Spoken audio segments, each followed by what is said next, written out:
Hey guys, tonight we're stepping back in time, way back, to a world before cities, before farming, before writing, and even before fire was fully mastered. A world of raw survival, unbroken wilderness, and the first humans who roamed the earth, the cavemen.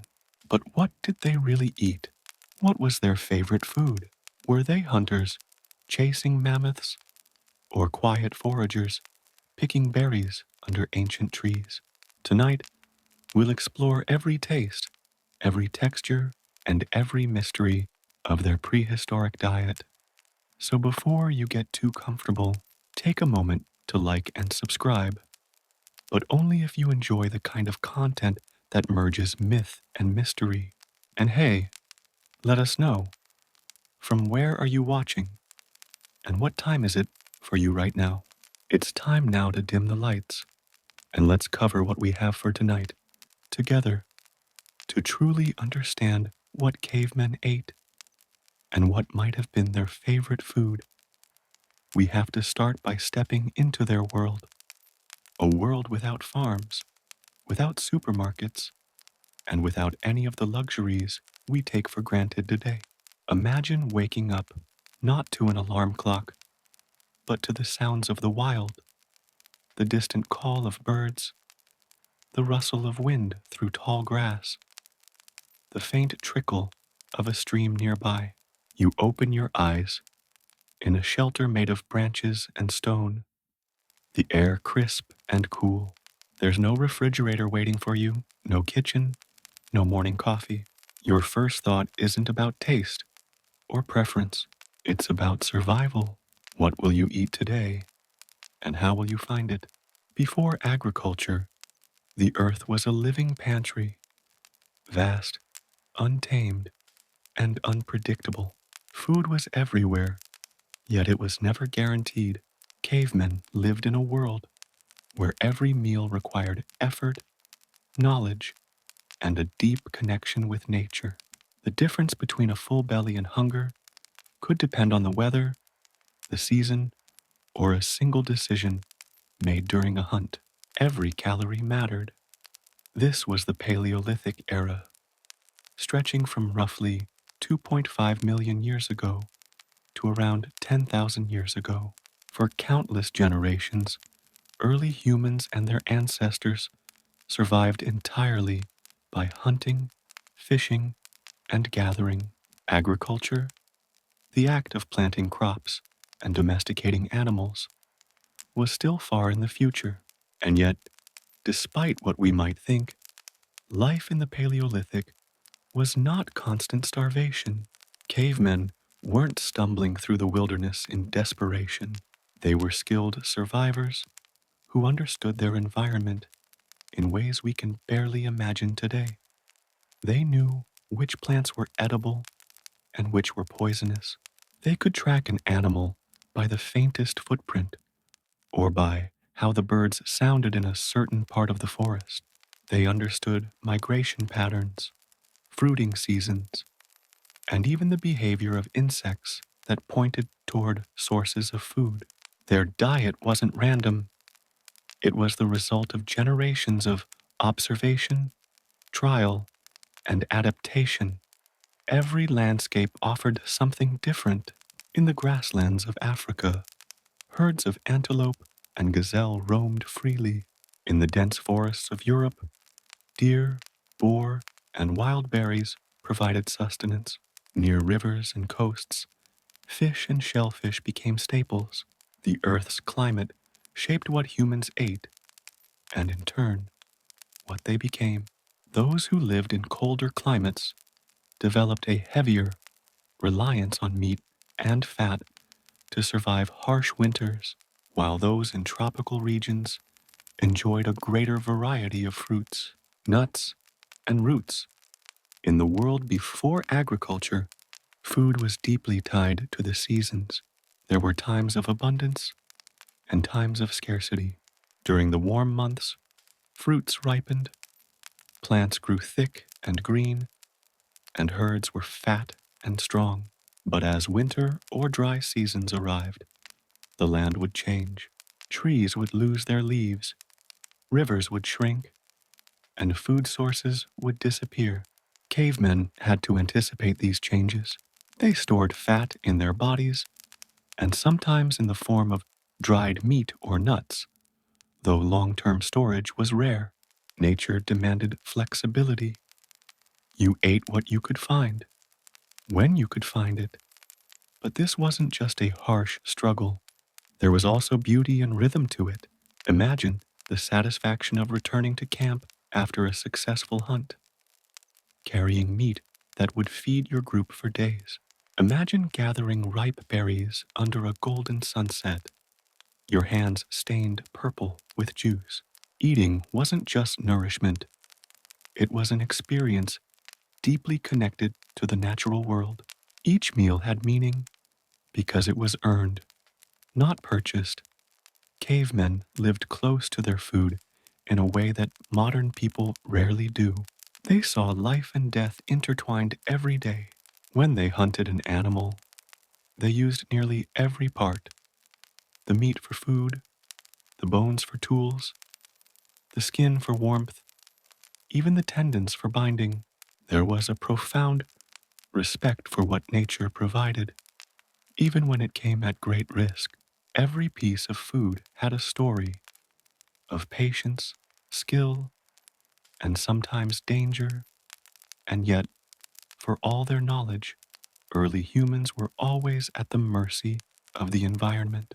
A drought, a cold spell, or the migration of prey could spell disaster. They had to move constantly, following the seasons and the herds. There was no permanent home, no sense of farming or storage.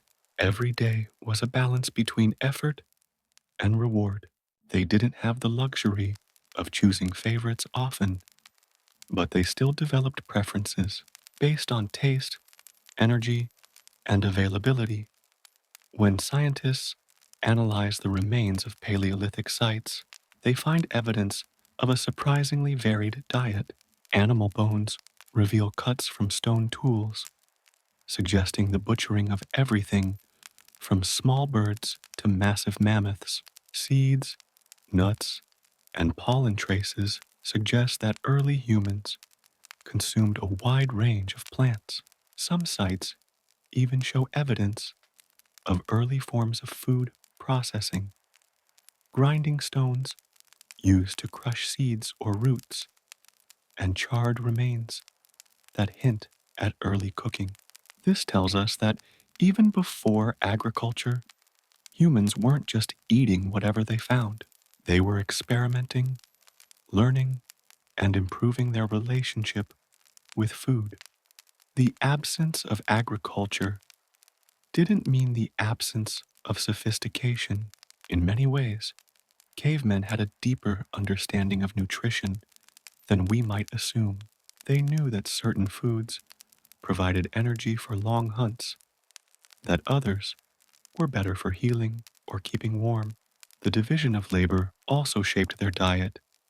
Hunters, mostly men, brought back meat, while gatherers, often women and children, provided fruits, roots, and nuts. Together, their combined efforts created a balance of nutrients that kept the group healthy and strong. What's fascinating is how this lifestyle influenced human evolution. The energy-rich foods of the Paleolithic diet, especially meat and cooked tubers, likely played a key role in the growth of the human brain. Larger brains require more calories, particularly from fats and proteins. So, in a very real sense, what cavemen ate shaped who we became. Every bite of roasted meat or foraged root was another step in the long story of humanity's rise. The world before agriculture was unpredictable, yes, but it was also abundant in diversity. There were no monocultures, no processed foods, and no artificial flavors. The diet changed from day to day, week to week, depending on what could be found. It was a life lived in harmony, sometimes uneasy, sometimes generous, with the earth itself. So, when we ask what cavemen's favorite food was, we have to remember that favorite didn't mean comfort or luxury. It meant survival, satisfaction, and success in the wild. Their favorite food was likely the one that filled their stomachs after hunger, the one that kept their tribe alive through a cold night, or the one that came after a long and dangerous hunt. Before agriculture, food wasn't just about eating. It was about identity, endurance, and connection. Cavemen lived by their instincts, guided by an understanding of nature that ran deeper than words. And in that primal bond between human and earth, every bite had meaning because every meal told a story of life itself. When we picture the life of early humans, the word a hunter often takes center stage. We imagine fierce figures with stone-tipped spears, chasing mammoths across frozen plains or bringing down deer in the forests. But that's only half the story. The truth is far more balanced and far more fascinating. Cavemen were not only hunters, they were gatherers too. And understanding that balance between hunting and gathering is key to understanding their lives, their diets, and the evolution of humanity itself. Let's start with something simple. Survival is about efficiency. In a world where food was never guaranteed, cavemen had to weigh risk against reward. Hunting a large animal offered incredible payoff.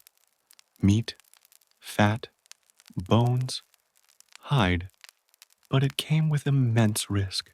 A single misstep could mean serious injury or death. Gathering, on the other hand, provided smaller rewards, but it was steady, reliable, and often less dangerous. Together, these two strategies, hunting and gathering, created a rhythm that sustained human life for hundreds of thousands of years. Now, this balance wasn't always equal. Geography, climate, and even time of year all influenced what role dominated. In the lush forests of Africa, early humans might have eaten mostly plant foods, fruits, roots, and leaves. In Ice Age Europe, where vegetation was scarce, Neanderthals relied heavily on meat. This constant adaptation shows just how versatile and intelligent our ancestors were. They didn't follow one diet, they followed the land. Gathering was the foundation of daily life. Every morning, small groups, often women and children, would leave the camp to collect whatever nature had to offer. They knew where wild berries ripened first, which nuts were ready to fall, and where roots could be dug from the earth. Their knowledge was encyclopedic, passed down orally through generations. They understood that some plants were poisonous raw, but edible when cooked. They learned that others could heal wounds, ease pain, or serve as natural insect repellents. Gathering wasn't guesswork, it was science, learned through generations of observation and survival. And while it might sound modest, gathering provided most of the calories in many prehistoric diets. The constant supply of plant-based foods, fruits, nuts, roots, and seeds kept energy levels steady between hunts. It was also essential for hydration, especially in hot environments, where juicy fruits provided both nutrition and water. When we talk about cavemen's favorite food, we often imagine meat sizzling over a fire, but it's very possible that the sweet, tangy taste of freshly picked berries or the earthy crunch of roasted nuts brought just as much satisfaction. But then there was hunting, the thrilling, dangerous counterpart to gathering. Hunting required planning, cooperation, and courage. Early humans were not the biggest or fastest predators in their world. What they had, though, was intelligence, endurance, and teamwork. Unlike lions or wolves, humans could strategize, communicate, and coordinate. A successful hunt wasn't just luck, it was the product of group effort and careful observation. Primitive weapons, sharp stones, spears, later bows, were the extensions of their will to survive. Before these tools, hunting likely involved ambush or persistence.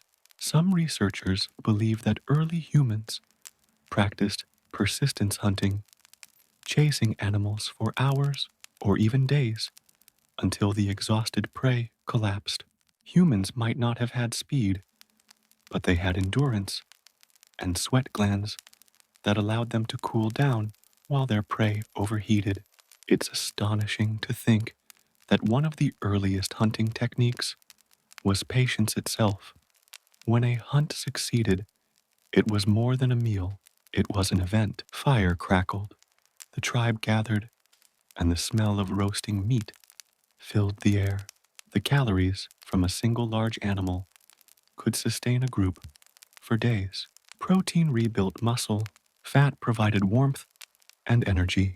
For a few nights, bellies were full, stories were shared, and the constant hunger that haunted prehistoric life eased for a while.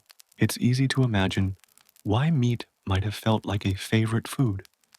Its taste intertwined with moments of success, safety, and togetherness. But even in the excitement of a successful hunt, the gatherer's work never stopped. Fruits and plants filled the gaps between hunts, adding vitamins and fiber that meat alone couldn't provide. In fact, archaeological evidence suggests that without those plant foods, early humans might have struggled with health problems, lack of certain nutrients, digestion issues, or scurvy-like conditions. Meat gave strength, plants gave balance.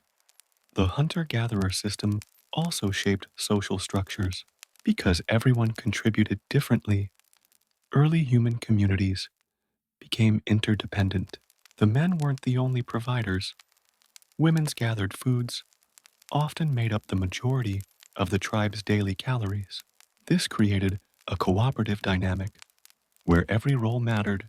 Sharing food wasn't just generosity, it was survival strategy. Groups that shared were stronger and more resilient than those that didn't. And here's where the balance gets even more interesting. It didn't just sustain bodies, it shaped minds. Hunting sharpened focus, memory, and teamwork. Gathering developed observation, patience, and pattern recognition. Together, these daily tasks honed the skills that would later define humanity: communication, tool making, problem solving. The hunter gatherer balance wasn't just about food, it was about becoming human. Scientists studying ancient remains have found fascinating evidence of this diversity. In places where plant life was rich, teeth often show heavy wear from grinding seeds or chewing fibrous roots. In colder regions, isotopic analysis of bones reveals diets rich in animal protein. This regional variation was humanity's greatest strength. It allowed our ancestors to live everywhere from the African savanna to the Siberian tundra. No other species was so flexible in its eating habits, and that adaptability helped humans spread across the planet. Interestingly, this lifestyle also limited disease. With no crowded cities or domesticated animals, infections were rare. Their diet, unprocessed, seasonal, and varied, kept them fit and lean. They ate what they needed, not what they craved. It's no wonder that modern nutritionists often look back to the Paleolithic diet for inspiration. Lean meat, nuts, fruits, and vegetables, the essentials of the hunter-gatherer table. But we shouldn't romanticize it entirely. Hunting could fail, plants could wither, there were lean seasons, times of hunger when the balance tipped into hardship. Some nights, there was nothing to eat but a few bitter roots or roasted insects. The beauty of the hunter-gatherer lifestyle lay in its constant tension between abundance and scarcity, risk and reward. Every meal was a reminder of life's fragile balance. Over thousands of years, this dual strategy became part of human culture. Rituals surrounded both hunting and gathering, the preparation, the sharing, even the gratitude. Some groups developed dances or chants before hunts, perhaps to boost morale or to honor the animals they pursued. Gathering, too, carried tradition. Certain plants were harvested only at specific times, often accompanied by songs or stories. In this way, food became tied to spirituality and community long before religion or writing existed. So, when we look back at cavemen and wonder what their favorite food was, we have to remember that their world wasn't divided into choices the way ours is. They didn't have menus, cravings, or snacks. Their favorites were the foods that symbolized success and survival: the tender meat of a freshly hunted animal, the sweetness of ripe fruit after weeks of bitter greens, or the satisfying crunch of roasted nuts during a long winter trek. Every flavor carried emotion. Every bite told a story of effort and triumph. In the end, the hunter-gatherer balance was more than just a way to eat. It was the foundation of human existence for nearly all of history. It shaped our biology, our psychology, and even our sense of community. It taught us that life thrives on balance between risk and safety, hunger and satisfaction, effort and reward. So, the next time you take a bite of something simple, a piece of fruit, a handful of nuts, a bit of cooked meat, remember, this balance between hunting and gathering is still in you. It's written into your instincts, your cravings, and your body's rhythms. Because before there was civilization, there was this: human beings, hunters and gatherers, living in perfect balance with the earth. To truly understand what cavemen ate, we need to take a closer look at the diversity of early human species and how their diets differed. Long before Homo sapiens became the dominant species, several relatives walked the earth, each adapted to its environment in unique ways, and each with their own relationship to food.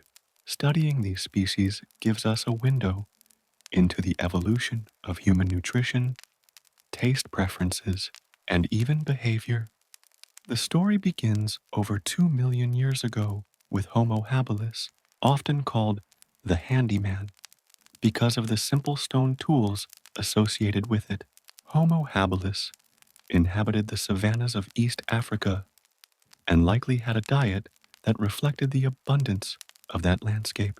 Fossil evidence suggests they consumed a mixture of plant and animal foods, including fruits, seeds, nuts, roots, and small animals.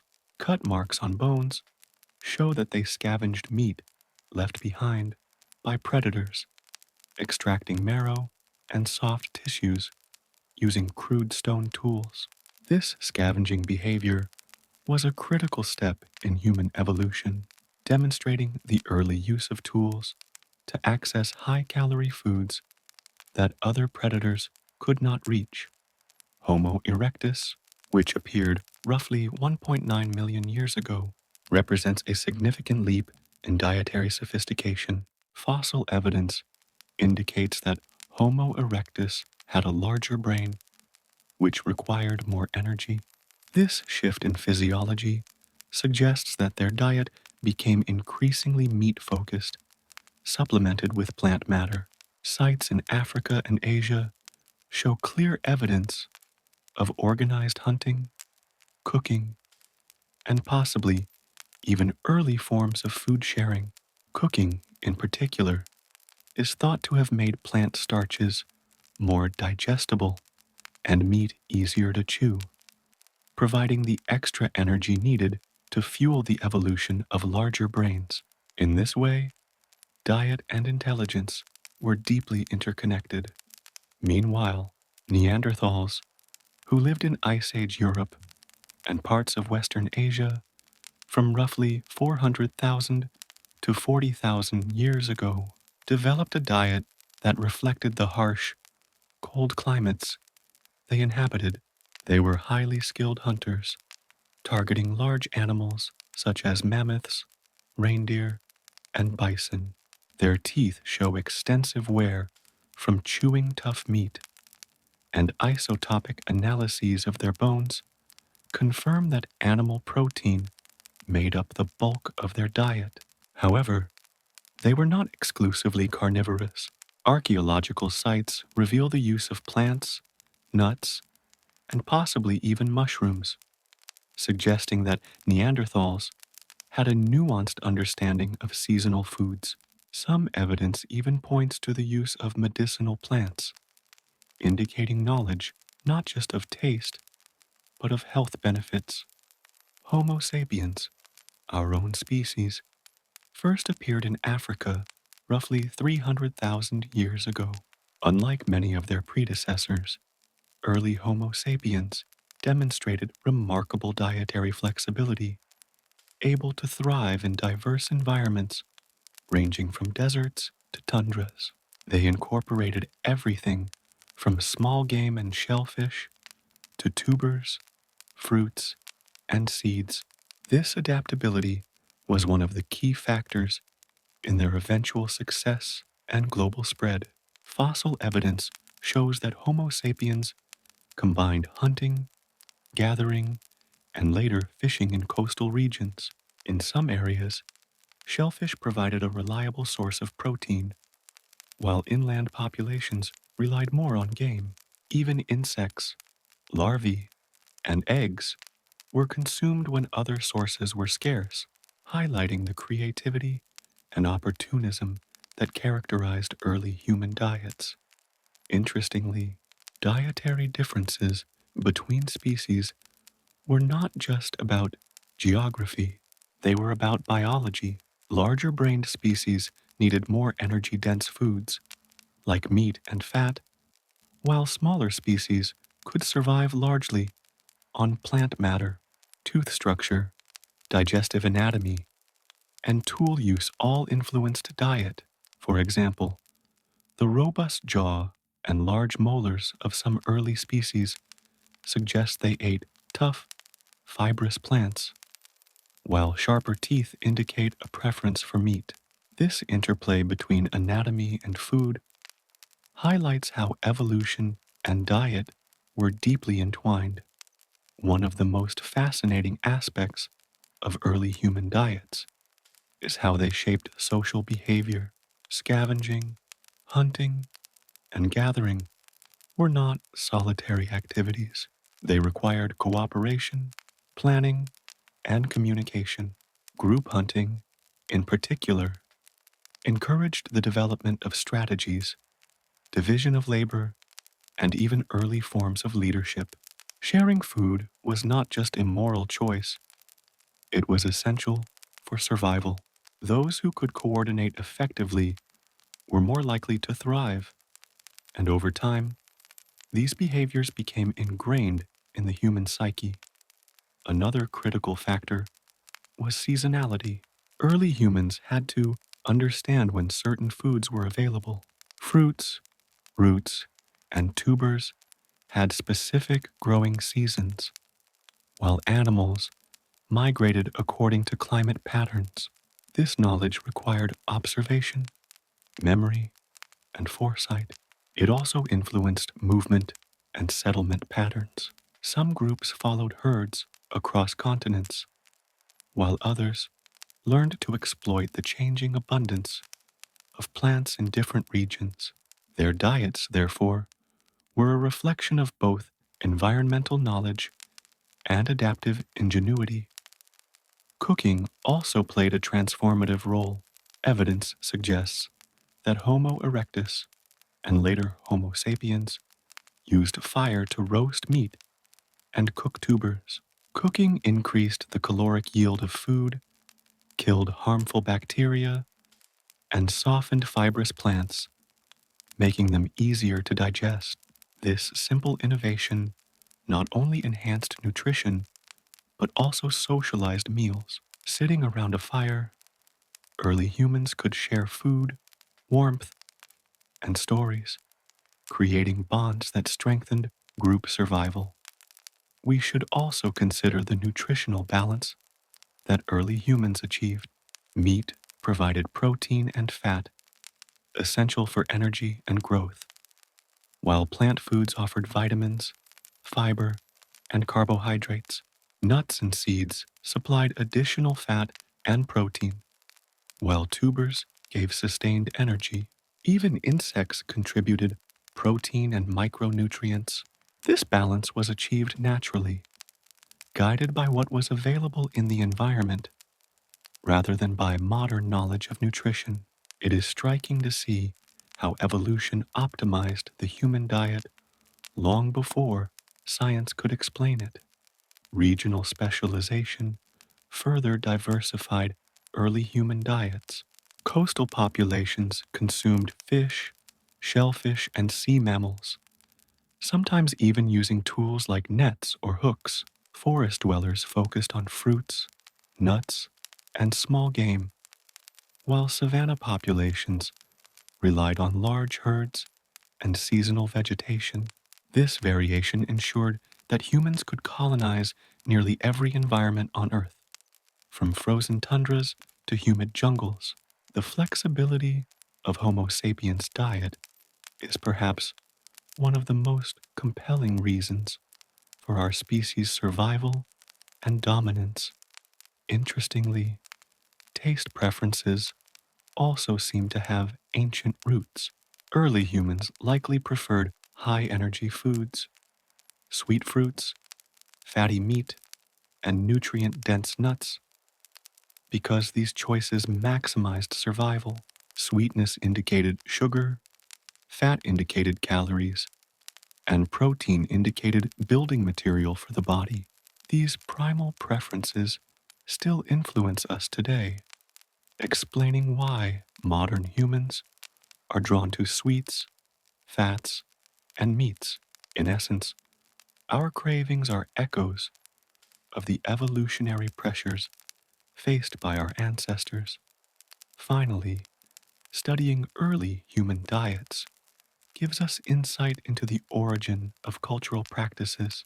Food influenced tool development, social structure, movement patterns, and even language, from chopping meat with stone tools to roasting tubers over fire. Every innovation in diet shaped human evolution. Our brains, social bonds, and survival strategies were forged in large part by what our ancestors ate. So, when we consider what cavemen might have preferred, we see a picture that is complex and fascinating. It was not a single favorite food, but a spectrum of options shaped by environment, biology, season, and necessity. From the scavenged marrow of a fallen beast to the sweet burst of a ripe berry, every bite mattered. Each species of early human approached food differently, but all shared a deep connection to the land and an instinctive understanding of survival. In the end, the diets of early human species were a testament to adaptability, ingenuity, and intelligence.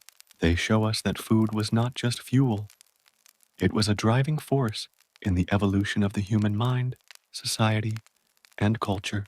Understanding these diets helps us appreciate not only what cavemen ate, but why certain foods became central to human life and, eventually, why we still crave them today. When we think of cavemen and their diets, meat often takes center stage. Images of prehistoric hunters wielding spears and dragging down mammoths have been ingrained in our imagination for generations. And while early humans ate a wide variety of foods, meat was undeniably a cornerstone of survival for many species, particularly in colder climates and during lean seasons. But meat wasn't just about sustenance, it was a high value prize, a source of calories, fat, and nutrients that were critical for life and evolution. Let's begin by understanding why meat was so valuable. Unlike many plant foods, meat is dense in both protein and fat. Protein is essential for building and repairing muscles, while fat provides concentrated energy, which is especially important in harsh environments or during long hunts.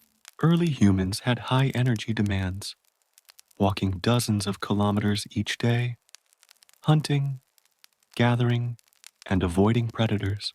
A single large animal could provide enough calories to sustain an entire group for days. In the prehistoric world, this wasn't just convenience, it was survival. Hunting, however, was a risky endeavor. Unlike modern humans with firearms or traps, cavemen relied on primitive tools, stones, sharpened sticks, and later, spears. The process required not only physical strength, but also intelligence, coordination, and timing. Early humans had to assess animal behavior, track movement, and anticipate reactions. One wrong step could result in injury or death, yet the reward of a successful hunt was immense. The taste of fresh meat, the warmth it provided when cooked, and the security it ensured made it the ultimate prize. Archaeological evidence paints a vivid picture of prehistoric hunting practices. Cut marks on fossilized bones, sometimes millions of years old, reveal precise butchering techniques. Early humans knew how to separate muscle from bone, extract marrow, and utilize nearly every part of the animal. Marrow, in particular, was highly prized. It is rich in fat and calories and was often accessed by cracking bones with stones. The resourcefulness of early humans ensured that nothing went to waste. Even the tendons and sinews of animals were valuable, often repurposed into ropes, bindings, or primitive tools. Fire dramatically changed the value of meat. The first controlled use of fire, likely mastered by Homo erectus over 1 million years ago, allowed early humans to cook meat, making it easier to chew and digest. Cooking also enhanced flavor, creating aromas and tastes that raw meat could never provide. Imagine the first human biting into a roasted chunk of meat. The warmth, the softness, the rich, smoky flavor. This was more than food. It was a transformative experience. Cooking not only improved nutrition, but also socialized eating. Around the fire, tribes could share meals, bond, and build cooperation, foundations of complex societies. The choice of prey varied depending on geography, climate, and availability. In Africa, early humans often hunted antelopes, gazelles, and smaller mammals. In colder European regions, Neanderthals targeted larger animals like reindeer, bison, and even mammoths. Each type of meat offered different nutritional benefits. Large animals provided fat, which was crucial in frigid climates, while smaller game offered protein and required less energy to capture. Opportunistic hunting also played a role. Early humans were known to scavenge carcasses left by predators, a risky but often rewarding strategy. Meat consumption was closely tied to social hierarchy and cooperation. Hunting large animals required group coordination and communication. Every participant had a role, tracking, cornering, or delivering the final strike. This teamwork fostered social bonds and likely contributed to the development of language and strategy. Sharing the meat reinforced community ties. Those who hoarded were less likely to survive, while those who shared ensured group success. In essence, meat was more than food. It was a social glue, strengthening connections and building trust within early human groups. Interestingly, meat also influenced human evolution in profound ways. The high-calorie, protein-rich diet enabled the development of larger brains. Brains are energy-intensive organs, requiring substantial fat and protein to grow and function. Anthropologists theorize that access to cooked meat was one of the key drivers of Homo erectus and later Homo sapiens' cognitive expansion. In other words, our ancestors' love for meat and the strategies they developed to obtain it shaped the very size and complexity of our brains. Different cuts and types of meat likely had varying appeal. Tender muscle, rich fat, or marrow-filled bones were probably highly prized. Hunters would have known which parts were most rewarding, which could be shared, and which could be saved. In some cases, rare or large kills may have been celebrated with ritualistic feasting. Evidence of repeated butchering at certain sites suggests not only nutritional planning, but perhaps even early forms of cultural practice surrounding meat consumption. Yet meat wasn't an everyday guarantee. Hunting could fail, animals could flee, be too dangerous, or simply not exist in sufficient numbers. When meat was scarce, early humans relied on their extensive knowledge of plants, fruits, nuts, and other foods. This is why the hunter-gatherer balance was so essential. Meat was high value, high reward, and high risk, but it was never the entirety of the diet. Its rarity may have made it even more desirable, a treat that combined survival, pleasure, and social significance. In some regions, evidence also suggests the use of fish and aquatic animals as valuable protein sources. Shellfish, fish, and even small mammals like turtles or amphibians supplemented the diet, providing variety and essential nutrients.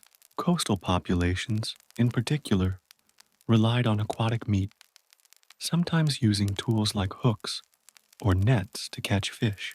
This diversification ensured that early humans could thrive in a wide range of environments, highlighting the ingenuity and adaptability that made our species successful. Finally, the significance of meat extended beyond nutrition.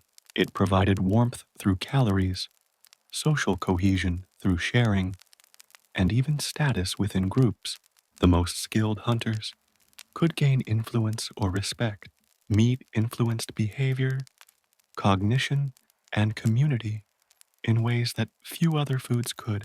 It wasn't just eaten, it was experienced, valued, and embedded in the very fabric of early human life. So, when we ask what cavemen's favorite food might have been, meat undoubtedly ranks near the top, not simply because of flavor, but because of its life-sustaining properties, social significance, and transformative impact on human evolution. From roasted mammoth ribs to marrow extracted from a fallen antelope, Meat was the ultimate prize, a high-stakes reward that fueled bodies, brains, and societies alike. When discussing meat in the prehistoric diet, nothing captures the imagination quite like the mammoth. Towering creatures with long, curved tusks and thick coats of fur, mammoths were among the most formidable and prized animals for early humans. A successful hunt of such a colossal beast was not merely a meal, it was an event, a triumph, and an opportunity for survival, social cohesion, and skill demonstration all rolled into one. Understanding the significance of the Mammoth Feast helps us appreciate the ingenuity, danger, and reward involved in prehistoric hunting. Mammoths roamed vast stretches of Ice Age Europe, Asia, and North America, often in herds. Their size alone made them both desirable and dangerous. A single mammoth could feed a group of humans for days or even weeks, offering abundant meat and fat. Beyond the meat, every part of the animal had utility. The hide provided insulation, bones could be crafted into tools or shelters, and tusks were raw material for art and weaponry. In this sense, the mammoth was not just a food source, it was a treasure trove, critical for both nutrition and survival. Hunting a mammoth required extraordinary planning, cooperation, and courage. Unlike smaller prey that could be hunted by an individual or a small group, taking down a mammoth demanded the coordinated effort of an entire tribe. Early humans had to study herd behavior, choose the right moment to strike, and create strategies that minimized risk while maximizing the chance of success. Some researchers believe that ambush tactics were used, leading the mammoth toward cliffs, bogs, or natural obstacles where it could be trapped or injured before delivering the final blow. This required acute observation, patience, and a deep understanding of animal behavior, a level of intelligence and teamwork that rivaled any predator in the wild. The tools used in mammoth hunting were primitive by modern standards, but highly effective. Spears, often tipped with sharpened stone or bone points, were primary weapons. There is evidence that groups of hunters coordinated thrusts or lures to weaken and eventually kill the animal. Fire may also have played a role, used to manipulate the environment, drive herds, or even intimidate and corner the animal. The danger was immense. A single wrong move could be fatal, but the payoff made it worthwhile, and successful hunters were likely revered within their communities. Once a mammoth was down, the real work began.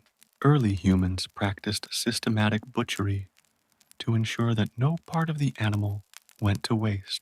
Muscle tissue was cut into slabs for roasting or drying.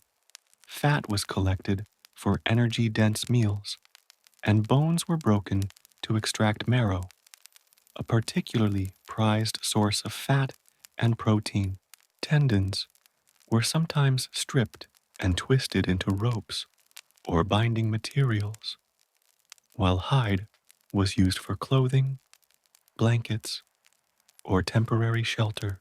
Even the largest mammoth tusks, apart from providing material for tools, were later carved into decorative or ceremonial items, indicating a symbolic as well as practical value. Every ounce of the mammoth contributed to the survival, culture, and innovation of early human groups. The Mammoth Feast was more than just a collection of meals. It was a social event. Sharing the bounty reinforced community bonds. Groups had to coordinate the distribution of meat to ensure that everyone had enough to eat, while preserving some for later consumption. The largest or most successful hunters may have been celebrated, gaining prestige and influence. It is likely that these feasts were accompanied by stories, chants, and rituals, transforming the practical act of eating into a communal and even spiritual experience. Food, in this sense, became an instrument of culture and identity. Fire, once again, played a central role in the Mammoth Feast. Roasting meat over flames not only made it more palatable and digestible, but also brought the tribe together.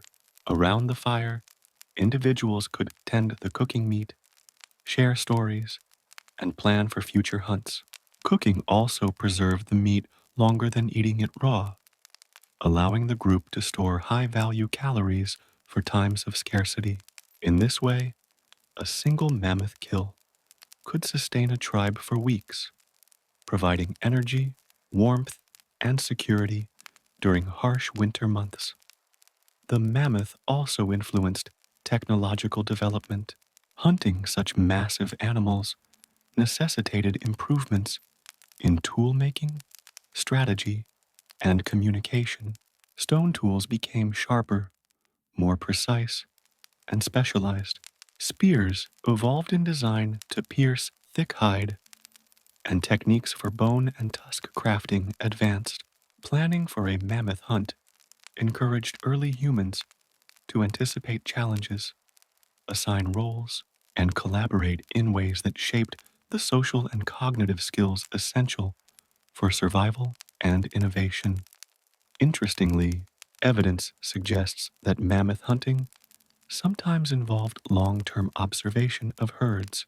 Tribes may have tracked animals across miles of tundra, learning migration patterns and seasonal behavior. This level of environmental awareness underscores the remarkable intelligence of early humans. They weren't simply brute hunters, they were sophisticated strategists, problem solvers, and planners who understood that patience and knowledge could yield the greatest reward. The Mammoth Feast also reflects the high stakes of the prehistoric diet. While plant foods and small game could sustain a group day to day, a large mammoth provided concentrated calories in a way that few other resources could. Fat, in particular, was critical in Ice Age climates, providing insulation and long-lasting energy. Carbohydrates from tubers or fruits were often supplemented by these high-calorie feasts, creating a balanced diet that maximized survival chances. The mammoth wasn't just a meal, it was a lifeline. Culturally, the mammoth may have held symbolic significance as well. Archaeologists have found carvings and figurines representing mammoths in sites across Europe and Siberia. These depictions suggest that mammoths were not only a source of sustenance, but also an important part of prehistoric imagination, storytelling, and perhaps even ritual. The animal's enormity, power, and scarcity may have elevated it from simple food to a symbol of triumph, skill, and community cohesion. Berries, in particular, were a staple in many regions. Blueberries, blackberries, raspberries, and elderberries, all found in temperate regions, offered natural sugars for immediate energy, antioxidants for long-term health, and hydration due to their high water content. In the heat of summer or during long treks, the juiciness of these berries was not merely a taste pleasure, but a functional component of survival. Eating a handful of berries could replenish calories and fluid, supporting endurance for hunting, gathering, or migration. The sweetness of fruits was particularly significant. Early humans, like all animals, evolved a preference for sweet flavors because they often indicated calorie-rich foods. Sweetness suggested sugars, which provided rapid energy, an essential benefit in a world where every activity demanded substantial caloric output. Similarly, the sour or tart qualities of some fruits offered balance, signaling antioxidants, vitamins, or acidity that helped in digestion. These flavor profiles were not random. They were signals carefully interpreted by the human brain to optimize nutrient intake. Wild fruits also offered more than just immediate energy. They were vital sources of micronutrients. Vitamins such as C, A, and various B complexes were present in berries, wild grapes, and other fruits.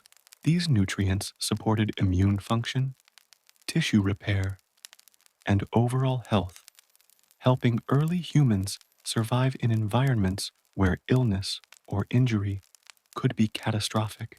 A diet devoid of fruits and vegetables would have left early humans vulnerable to deficiencies, so these seemingly small foods played an outsized role in their resilience and adaptability.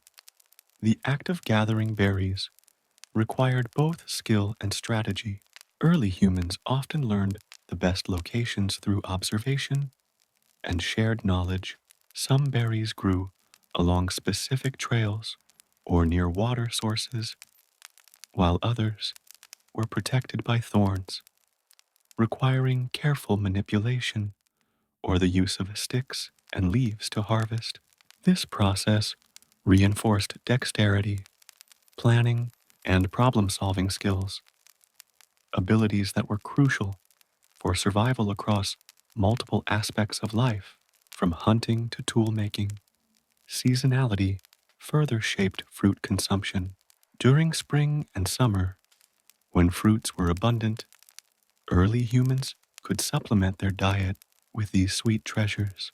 In autumn, when some berries ripened late, or fruits like wild apples became available, groups could take advantage of higher caloric and nutritional density to prepare for colder months.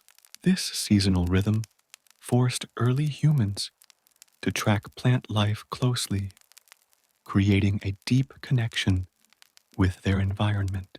The cyclical nature of fruiting and ripening likely helped structure movement patterns, settlement choices, and even social behavior as groups coordinated for optimal harvesting. Fruits were also consumed in creative ways beyond fresh eating. Some may have been mashed, mixed with water, or combined with other plant matter to create early forms of preserves or natural sweeteners. Fermentation, whether intentional or accidental, could have produced early forms of alcoholic beverages, though evidence for this is sparse. Even in simple forms, the versatility of fruits allowed them to be incorporated into the diet in multiple ways, enhancing both taste and longevity. In addition to providing nutrition, fruits carried emotional and psychological significance. The pleasure derived from sweet, juicy berries was likely a welcome relief from the monotony of roots, nuts, and tough meats. Small indulgences, like the satisfaction of picking and tasting ripe fruit, may have provided a subtle boost in morale, fostering enjoyment in daily survival. This intersection of nutrition and pleasure suggests that even in the harshest environments, early humans experienced moments of delight, a precursor to the cultural and emotional significance of food in later societies. Fruits also had social implications. Sharing berries, or seasonal fruits, reinforced communal bonds. Those who knew the locations of abundant patches might gain prestige within the group, sharing knowledge and the harvest with others. In this sense, fruits were not merely sustenance, They were currency, a means of building trust, demonstrating expertise, and maintaining harmony within a tribe. Scientific evidence supports the importance of fruits in early diets. Analysis of ancient dental remains often shows wear consistent with chewing fibrous plant material, and residues in teeth and stone tools indicate consumption of berries, seeds, and fruits. Fossilized pollen and plant remains at archaeological sites reveal which plants were exploited and highlight the diversity of edible fruits available across different regions. These findings confirm that fruits were not incidental, they were a deliberate and essential component of the Paleolithic diet. Interestingly, the preference for sweet flavors seen in early humans continues to influence modern tastes. Our innate attraction to sugar, for example, is rooted in evolutionary history.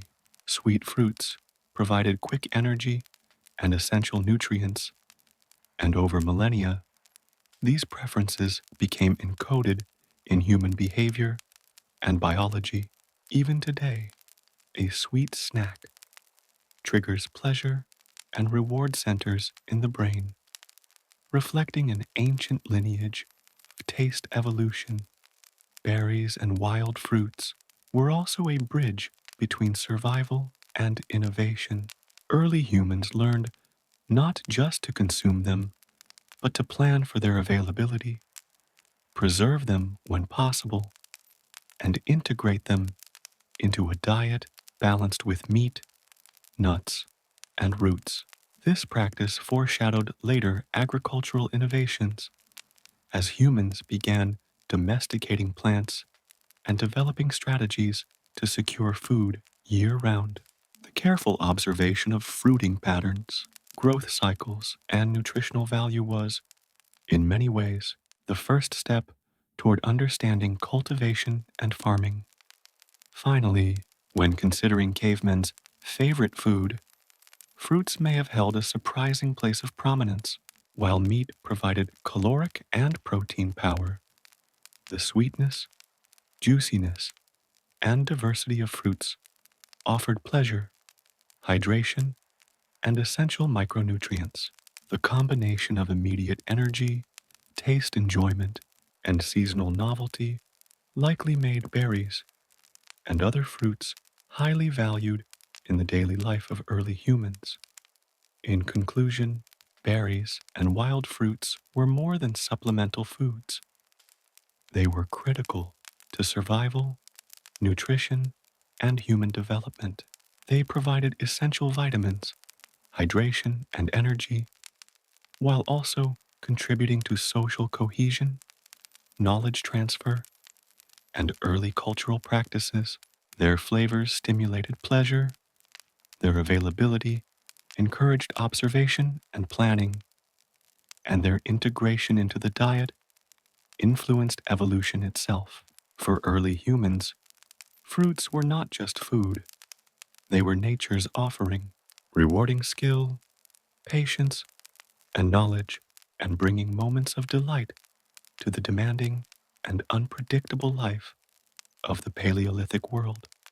While meat and fruits often steal the spotlight in discussions of prehistoric diets, nuts quietly played a vital role in the survival, nutrition, and lifestyle of early humans.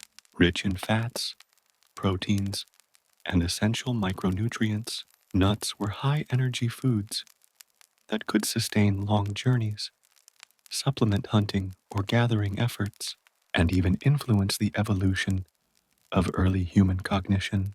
Understanding the significance of nuts reveals a deeper layer of the caveman diet and highlights the remarkable adaptability and resourcefulness of early humans. Nuts are remarkable in their nutritional composition. Unlike most fruits or tubers, which are rich in carbohydrates, nuts are dense in fats and protein. These nutrients are incredibly valuable for early humans, especially in colder climates or during periods of scarcity. Fat, in particular, provides concentrated energy that can sustain intense physical activity for extended periods, while protein supports muscle growth, tissue repair, and overall health. Nuts were essentially portable energy packages, compact, long-lasting, and easy to carry during migrations or long hunting expeditions. Early humans likely gathered nuts seasonally, relying on their knowledge of trees, growth patterns, and environmental cues. Hazelnuts, acorns, chestnuts, walnuts, and pine nuts are among the varieties found in archaeological sites, demonstrating the diversity of options available in different regions. Harvesting nuts required skill, patience, and careful observation. Many nuts are encased in the tough shells or hidden within tree structures, requiring tools, ingenuity, or clever manipulation to access. The successful acquisition of nuts was, therefore, both a physical and cognitive achievement, reflecting the intelligence and dexterity of early humans. The processing of nuts may have involved cracking shells with stones, roasting to enhance flavor, or grinding to create pastes. Evidence from ancient sites indicates that some nuts were intentionally heated or crushed, suggesting early experimentation with food preparation.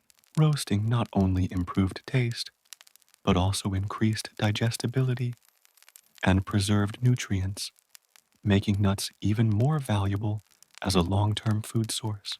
In this sense, nuts were not just raw supplements, they were sophisticated components of the Paleolithic diet, carefully utilized to maximize energy and nutrition. One of the most significant advantages of nuts was their shelf life. Unlike fresh fruits or hunted meat, nuts could be stored for weeks or even months if kept dry. This durability made them essential for early humans during lean seasons or while migrating through areas with limited resources.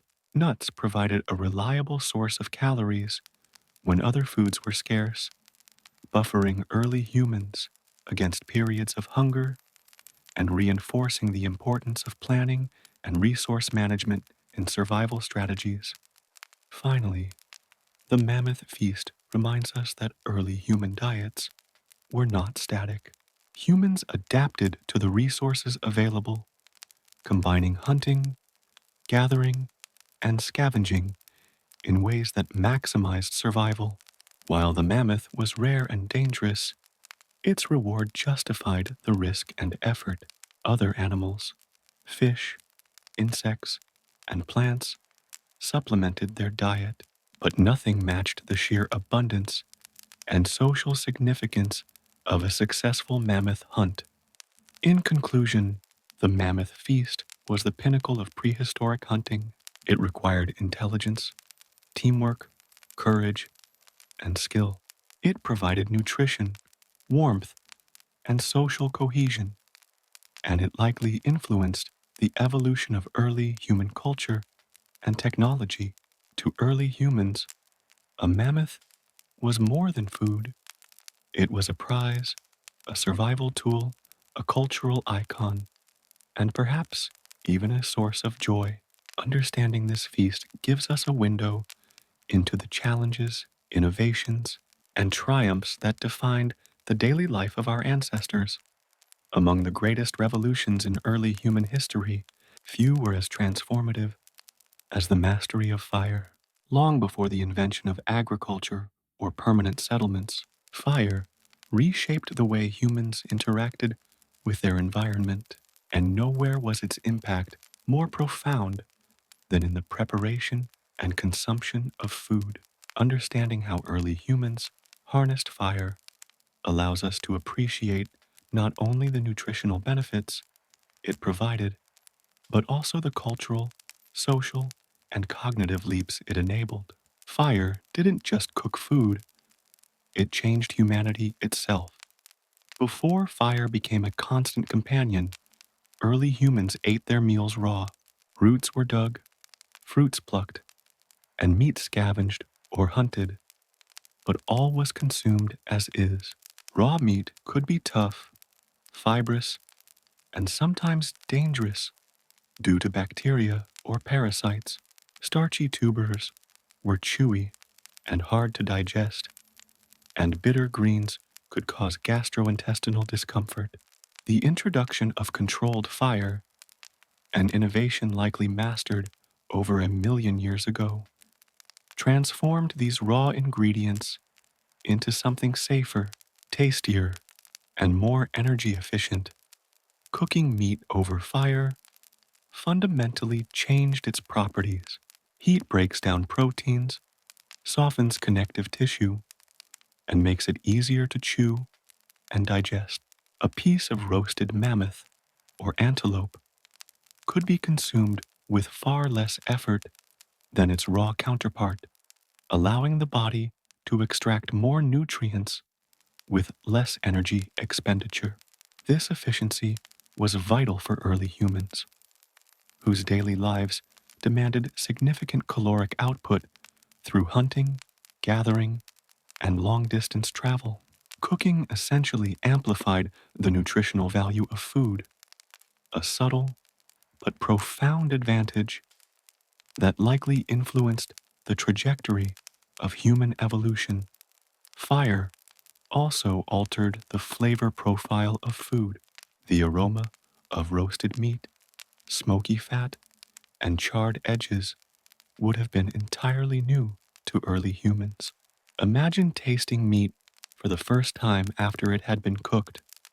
The softened texture, the warmth, the complex flavors emerging from caramelization and Maillard reactions, all of these sensations would have made cooked meat immensely satisfying. Even today, we instinctively gravitate toward cooked, roasted, or smoked foods, suggesting that our preferences for these flavors are deeply rooted in evolution. Roots and tubers also benefited from fire. Many were fibrous or even mildly toxic when raw, but roasting or boiling them transformed their chemical composition, neutralizing harmful compounds and making starches more digestible. Sweet flavors emerged as heat broke down complex carbohydrates into simpler sugars, turning previously bland or bitter foods into natural treats. This simple process allowed early humans to expand the diversity of their diet and gain energy from previously challenging food sources. The mastery of fire was not just a matter of cooking, it required planning, skill, and understanding. Early humans had to learn how to create and maintain a flame, control its intensity, and direct it toward food without burning it. They needed knowledge of which materials produced steady heat, how to protect the fire from wind or rain, and when to use embers versus open flames. In many ways, controlling fire was as much a technological achievement as creating tools from stone or bone. Fire also reshaped social life. Meals became communal events. Cooking meat or tubers over a fire brought people together in ways that raw food could not. Around the glow of flames, early humans could share stories, plan hunts, teach younger members about plant identification, and even establish social hierarchies. The act of preparing and consuming cooked food reinforced community bonds and fostered cooperation. It's likely that some of the earliest social rituals and storytelling traditions emerged around fire, intertwined with the practical necessity of cooking. Beyond nutrition and socialization, fire offered safety. Cooking meat killed bacteria, parasites, and pathogens, that could cause illness, making it possible to eat a wider variety of animals with less risk. Fire also allowed early humans to preserve certain foods longer. Smoked or roasted meat could be dried and stored, creating a buffer against periods of scarcity. This newfound control over food resources reduced vulnerability and increased resilience in unpredictable environments. The use of fire also influenced human anatomy and physiology. By softening foods, early humans required less powerful jaws and smaller teeth, which may have contributed to changes in cranial structure over time. The increased caloric efficiency from cooked foods supported larger brains, fueling cognitive development and problem-solving abilities.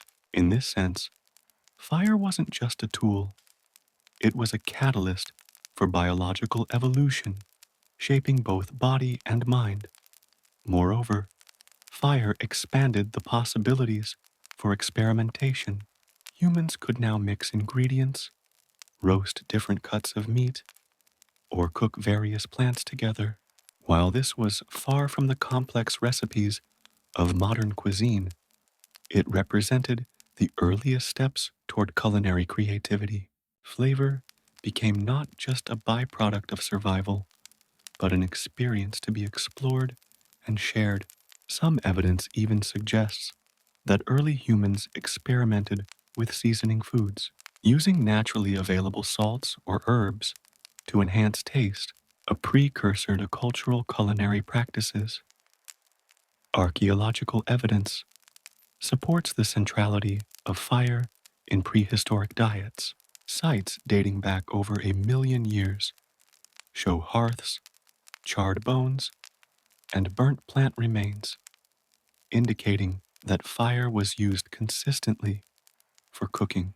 These discoveries highlight the universality of fire as a dietary innovation across different regions and species of early humans. Wherever they lived, fire became indispensable, turning raw, utilitarian food into something richer, safer, and more satisfying.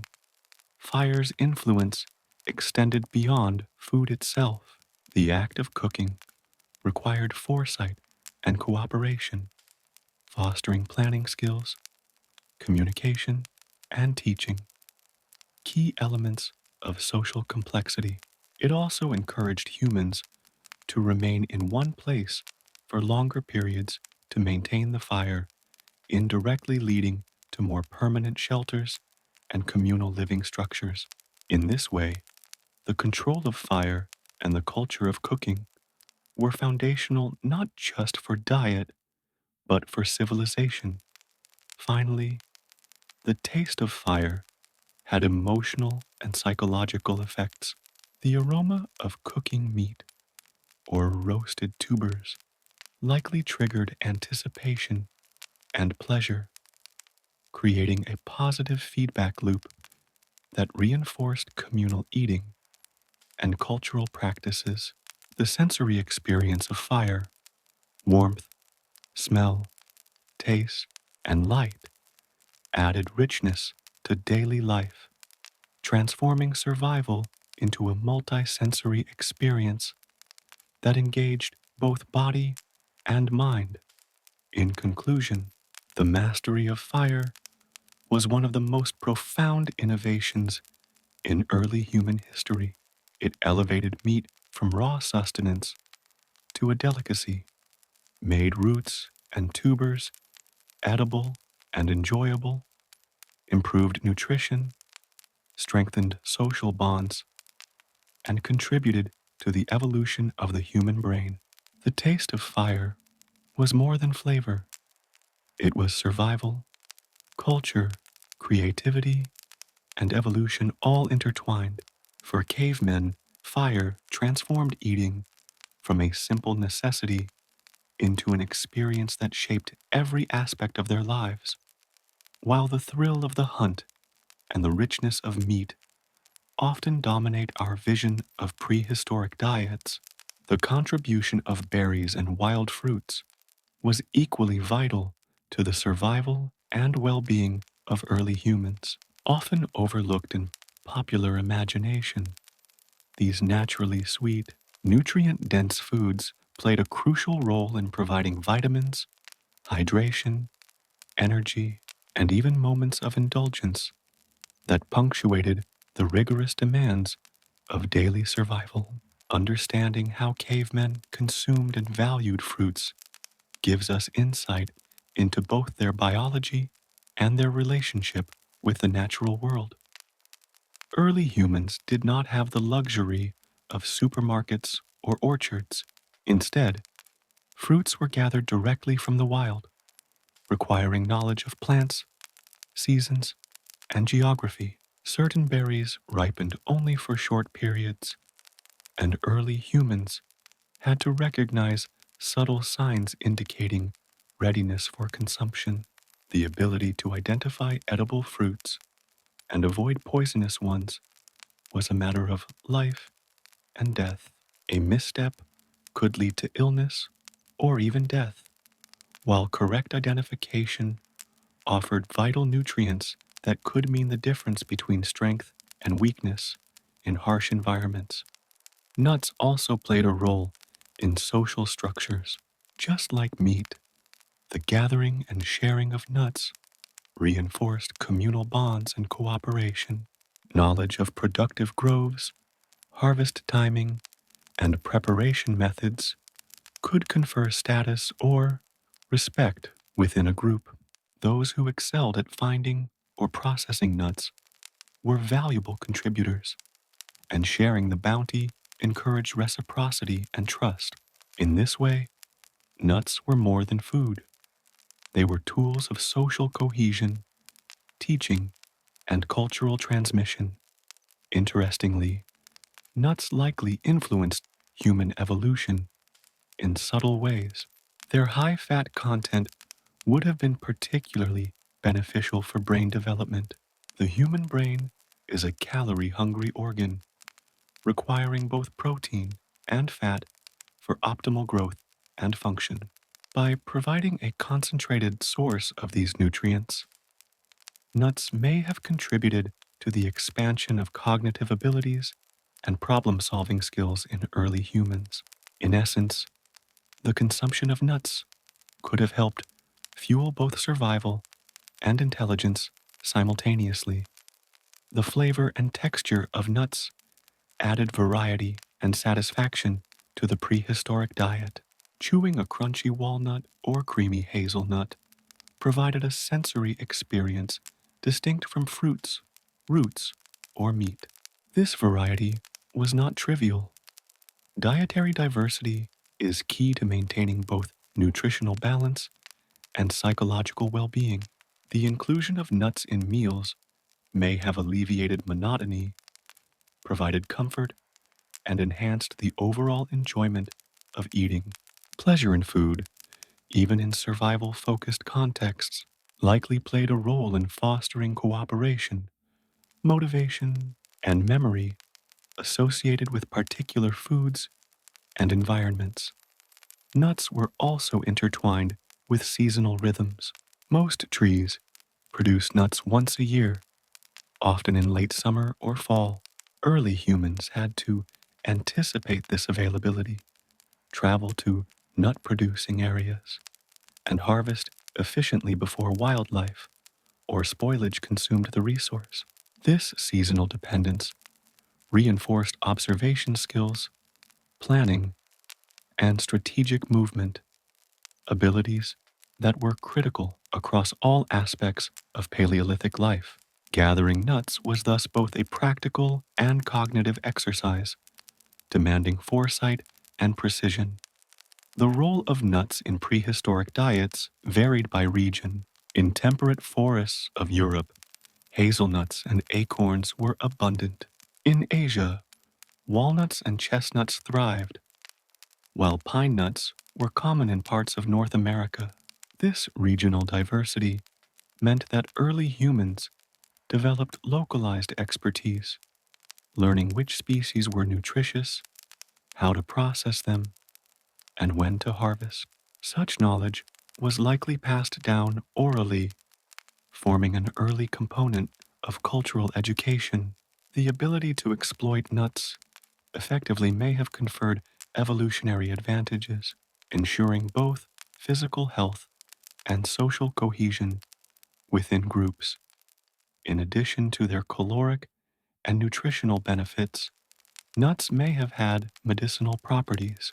Some nuts contain compounds that support cardiovascular health, brain function, or immunity, while early humans may not have understood the biochemical mechanisms. They would have learned, through trial and error, which nuts provided beneficial effects and which could cause digestive discomfort or toxicity.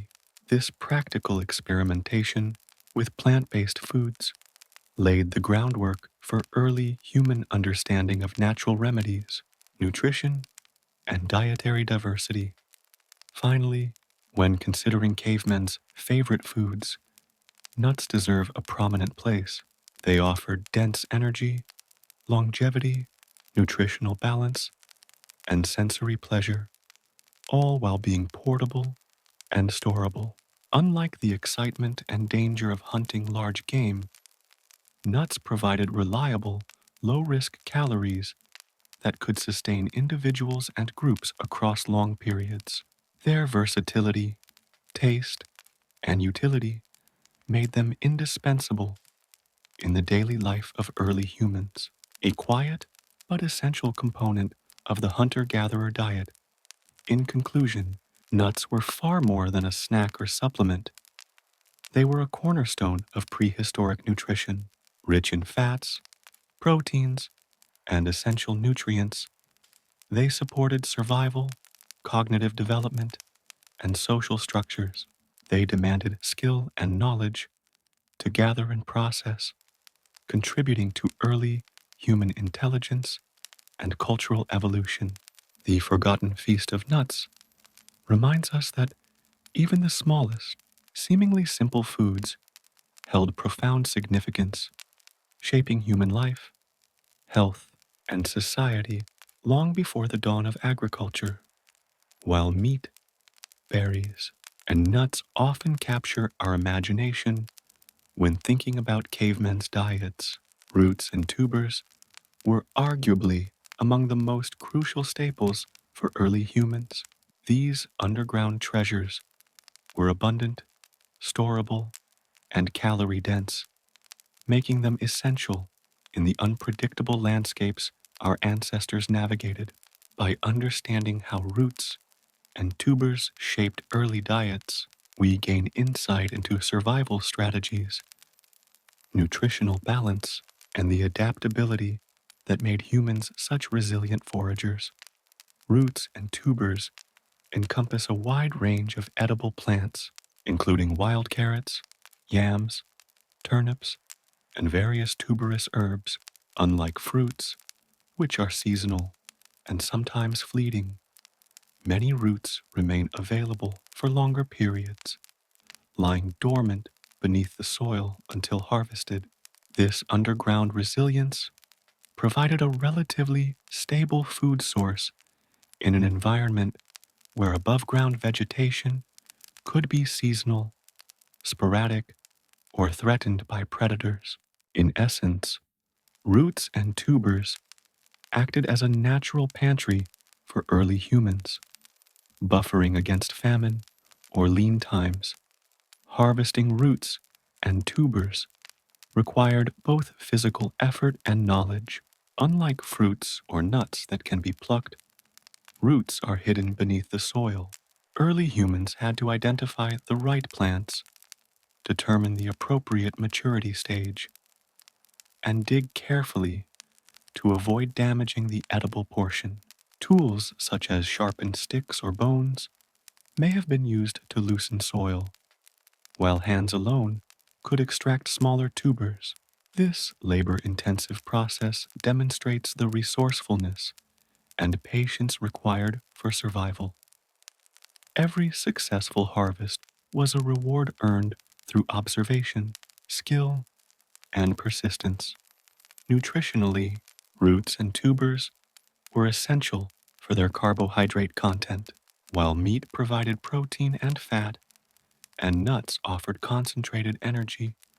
Roots and tubers supplied slow-burning carbohydrates that fueled daily activity. They were particularly valuable in regions or seasons where hunting was unreliable, providing the steady energy needed for foraging, migration, and other survival tasks. Some tubers were also rich in vitamins and minerals, complementing the broader nutrient spectrum obtained from fruits, nuts, and meat.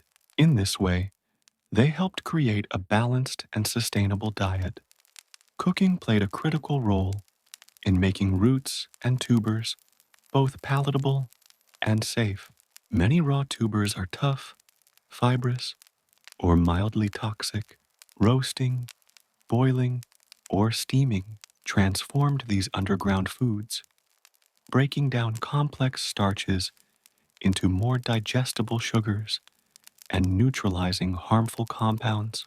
This process not only enhanced flavor, but increased caloric yield, turning once hard-to-eat roots into a primary energy source.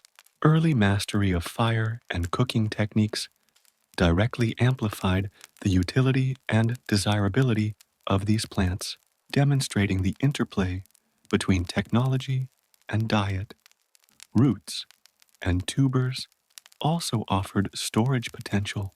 When harvested, they could be kept in dry, cool areas or buried to last through winter months.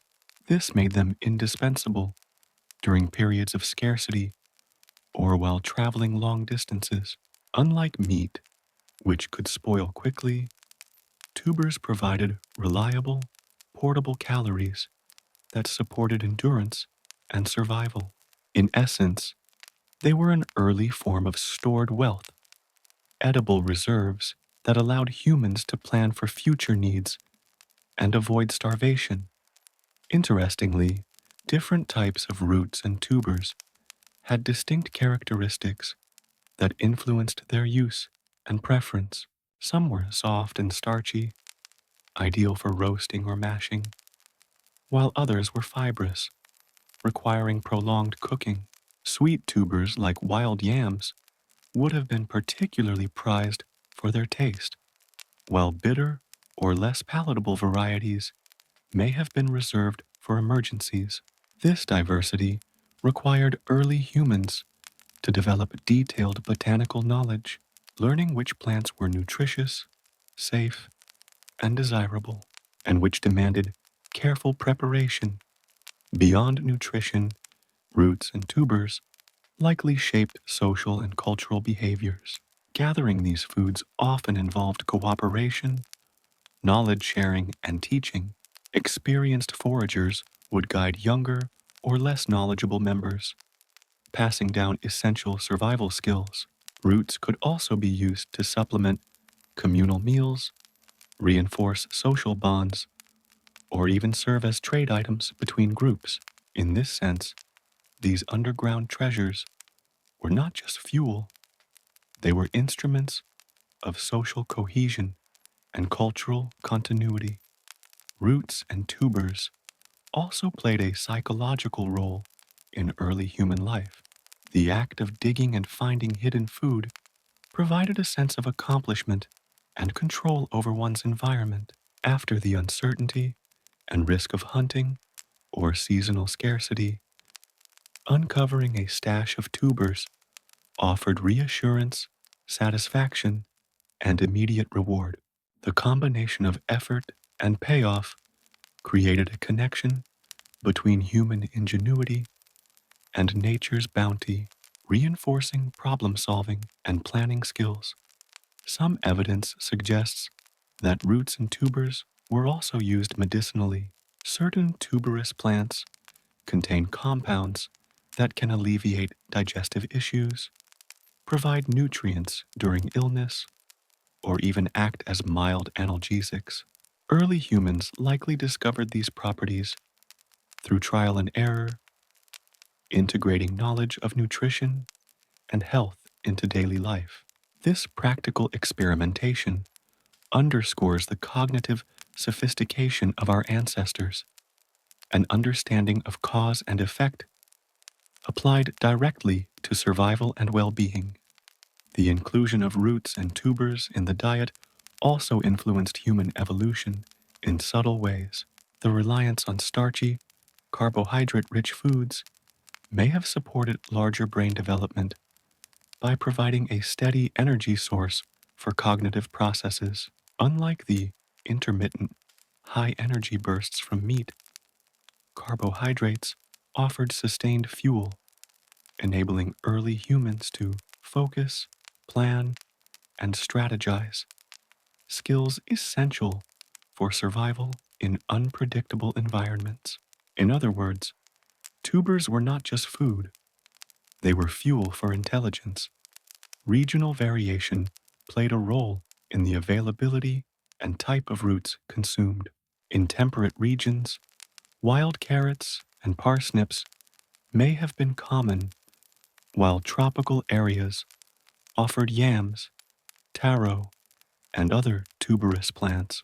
Coastal and riverine populations might have relied on water chestnuts or similar aquatic tubers. This adaptability demonstrates the ingenuity of early humans. They were not restricted to a single type of food, but learned to exploit the underground resources wherever they lived.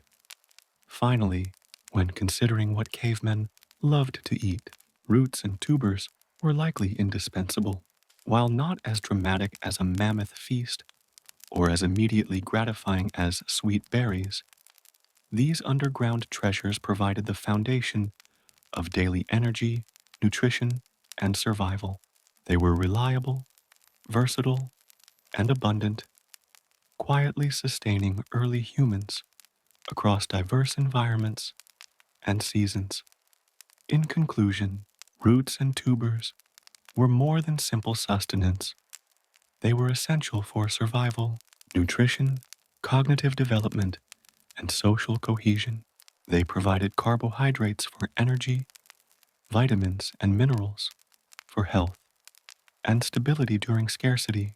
Gathering, preparing, and sharing these foods fostered knowledge, cooperation, and cultural practices, embedding roots deeply into the fabric of prehistoric life.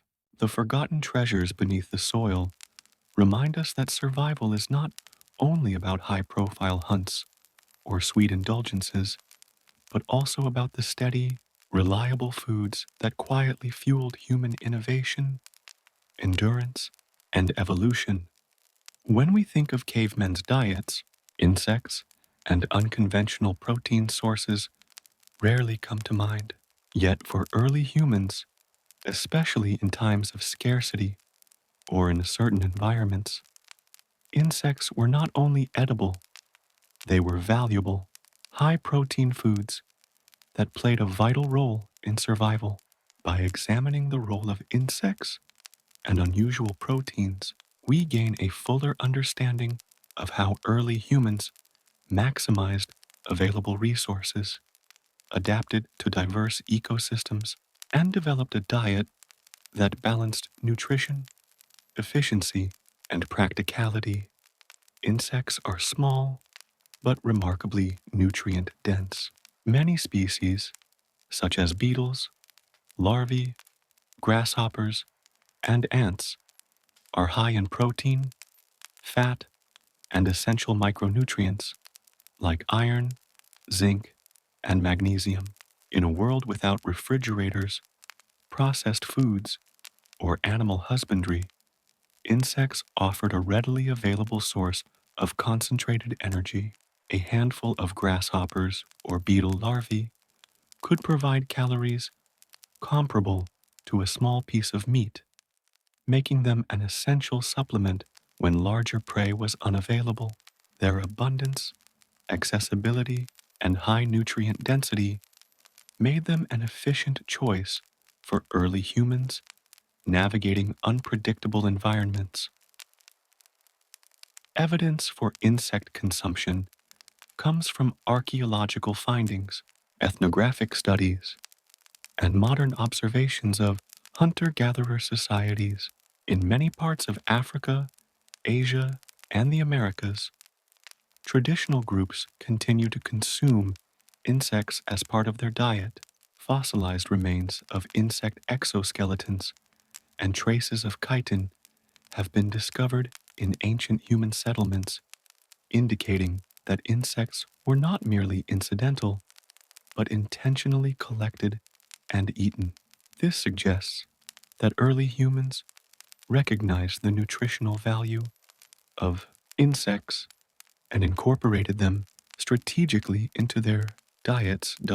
Insects were particularly important during lean seasons or in regions where hunting large animals was difficult. Unlike large game, insects are abundant, easy to catch, and reproduce quickly. They were a dependable fallback food when meat was scarce or seasonal fruits and tubers were unavailable. Collecting insects required minimal energy relative to the calories gained, demonstrating the efficiency of this protein source. In this way, insects contributed to early humans' resilience, buffering against the unpredictability of nature and increasing survival chances. Preparation methods for insects varied. Some may have been eaten raw, while others were roasted over fire to enhance flavor, kill pathogens, or make them easier to chew. Roasting could also improve digestibility and release subtle flavors, similar to cooking meat or tubers. Insects could be mixed with other foods, ground into pastes, or stored temporarily for later consumption. This versatility highlights the adaptability of early humans and their willingness to exploit every edible resource available to them. Unusual proteins went beyond insects. Early humans likely consumed amphibians, small reptiles, bird eggs, and even larvae of aquatic species. These foods were rich in protein and fat, providing essential nutrients in environments where large game was scarce. Shellfish, mollusks, and crustaceans along coasts and rivers offered similar benefits, often requiring minimal effort compared to hunting terrestrial animals. This dietary flexibility allowed humans to thrive in nearly every ecosystem, from arid deserts to dense forests and frozen tundras. The consumption of insects and unusual proteins also had social and cultural dimensions. Groups may have shared knowledge about which species were edible, how to capture or harvest them, and how to prepare them safely. Certain insects could be seasonal delicacies, forming part of communal feasts or celebrations.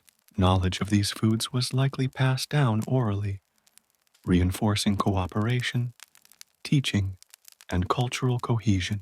Even seemingly minor foods had significance, shaping the diet, survival strategies, and social structures of early human communities. From a nutritional standpoint, insects offered unique advantages. Unlike plant-based foods, which are often carbohydrate heavy, insects provided protein and essential fats in a compact form. These nutrients supported muscle development, brain function, and energy metabolism, complementing other elements of the diet, such as meat, nuts, and tubers. The diversity of protein sources ensured that early humans had a balanced intake of essential amino acids, crucial for overall health and development. Insects also contributed to survival strategies in times of extreme scarcity, during harsh winters, droughts, or migration. Larger prey might have been unavailable, and plants could be dormant or scarce. Insects offered a reliable fallback, providing calories, hydration, and essential nutrients. This efficiency likely influenced human foraging behavior, encouraging observation, timing, and the development of techniques for capturing and processing small, abundant foods. In many ways, insect consumption exemplifies the resourcefulness and adaptability that defined early human diets. The psychological and sensory aspects of eating insects should not be overlooked. While modern humans may view insects with hesitation, early humans approached them pragmatically, valuing their taste, texture, and nutritional benefits. Crunchy exoskeletons, subtle nutty flavors, and even the novelty of these foods may have provided sensory variety, breaking the monotony of staples like tubers, roots, and dried meat. Food variety was important, not only for nutrition, but also for maintaining morale, pleasure, and engagement in daily life. Insects and unusual proteins also influenced early human migration and settlement patterns. Populations in regions with abundant insect populations or accessible aquatic larvae could survive in areas that might otherwise have been inhospitable. This dietary flexibility allowed humans to expand into diverse ecosystems, giving them a survival advantage over species reliant solely on large prey or seasonal plants. The ability to exploit these alternative protein sources was a critical component of human adaptability and resilience. Finally, the inclusion of insects and unusual proteins reminds us that early human diets were complex, multifaceted, and opportunistic. They were not rigid or uniform, but shaped by geography, season, availability, and necessity. Insects were not just a supplement, they were strategic, high value foods that contributed to nutrition, survival, and cultural knowledge.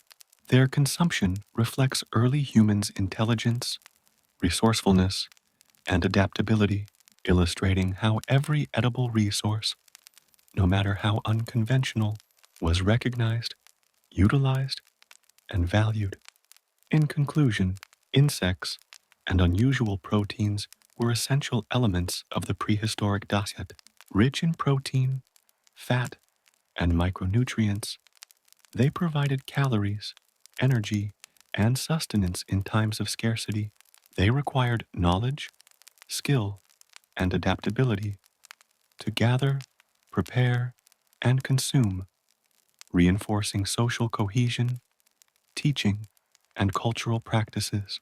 By understanding the role of these foods, we see that early humans were not simply meat eaters or fruit gatherers.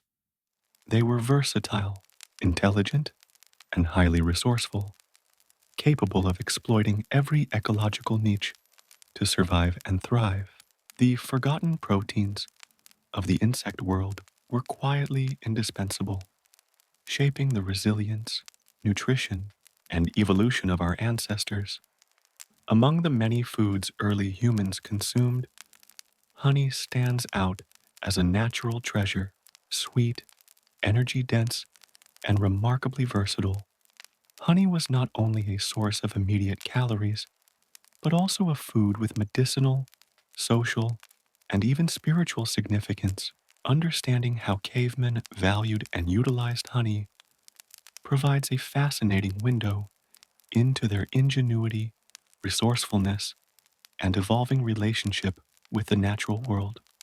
Honey is exceptional in its nutritional profile. It is almost entirely composed of simple sugars, glucose, and fructose, which provide rapid, easily digestible energy. Unlike starchy roots or fibrous tubers, honey delivers concentrated calories in a tiny package, perfect for sustaining energy during long hunts, travel, or periods of high activity. For early humans, small amount of honey could mean the difference between fatigue and vitality, offering a quick and satisfying energy boost when other foods required time or effort to obtain and process. Collecting honey, however, was no simple task. Wild bees are not easily tamed, and their hives are often located in precarious positions, high in trees, within rock crevices, or tucked into other hidden spaces. Early humans needed to locate these hives, understand bee behavior, and develop strategies to access the precious honey without being stung or destroying the colony unnecessarily. Archaeological evidence, including rock paintings from Europe and Africa, depicts humans harvesting honey, sometimes using smoke to pacify bees. These depictions indicate that honey collection was not only practiced widely, but also considered significant enough to be recorded and celebrated. Visually, the collection of honey required careful planning and teamwork. Some individuals likely served as scouts, locating hives, while others climbed or used tools to extract honeycombs. Smoke, fire, or leaves may have been used to distract or calm the bees, allowing the group to gather the sweet substance safely. This cooperative effort highlights early humans' problem-solving abilities and social coordination, turning a dangerous task into a successful and rewarding endeavor. Honey was not just consumed directly, it could also be used in combination with other foods, mixed with fruits, nuts, or tubers. Honey enhanced flavor and increased the caloric density of meals. Early humans may have discovered that combining honey with other foods created energy-rich snacks, ideal for sustaining activity throughout the day. This culinary experimentation reflects both practical knowledge and a developing sense of taste and preference. Even in its simplest form, honey offered a unique sensory experience. The sweetness, viscosity, and aroma would have been instantly rewarding, providing a psychological as well as nutritional benefit.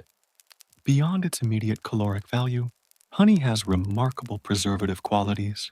Its low water content and natural antibacterial properties allow it to last indefinitely if stored properly.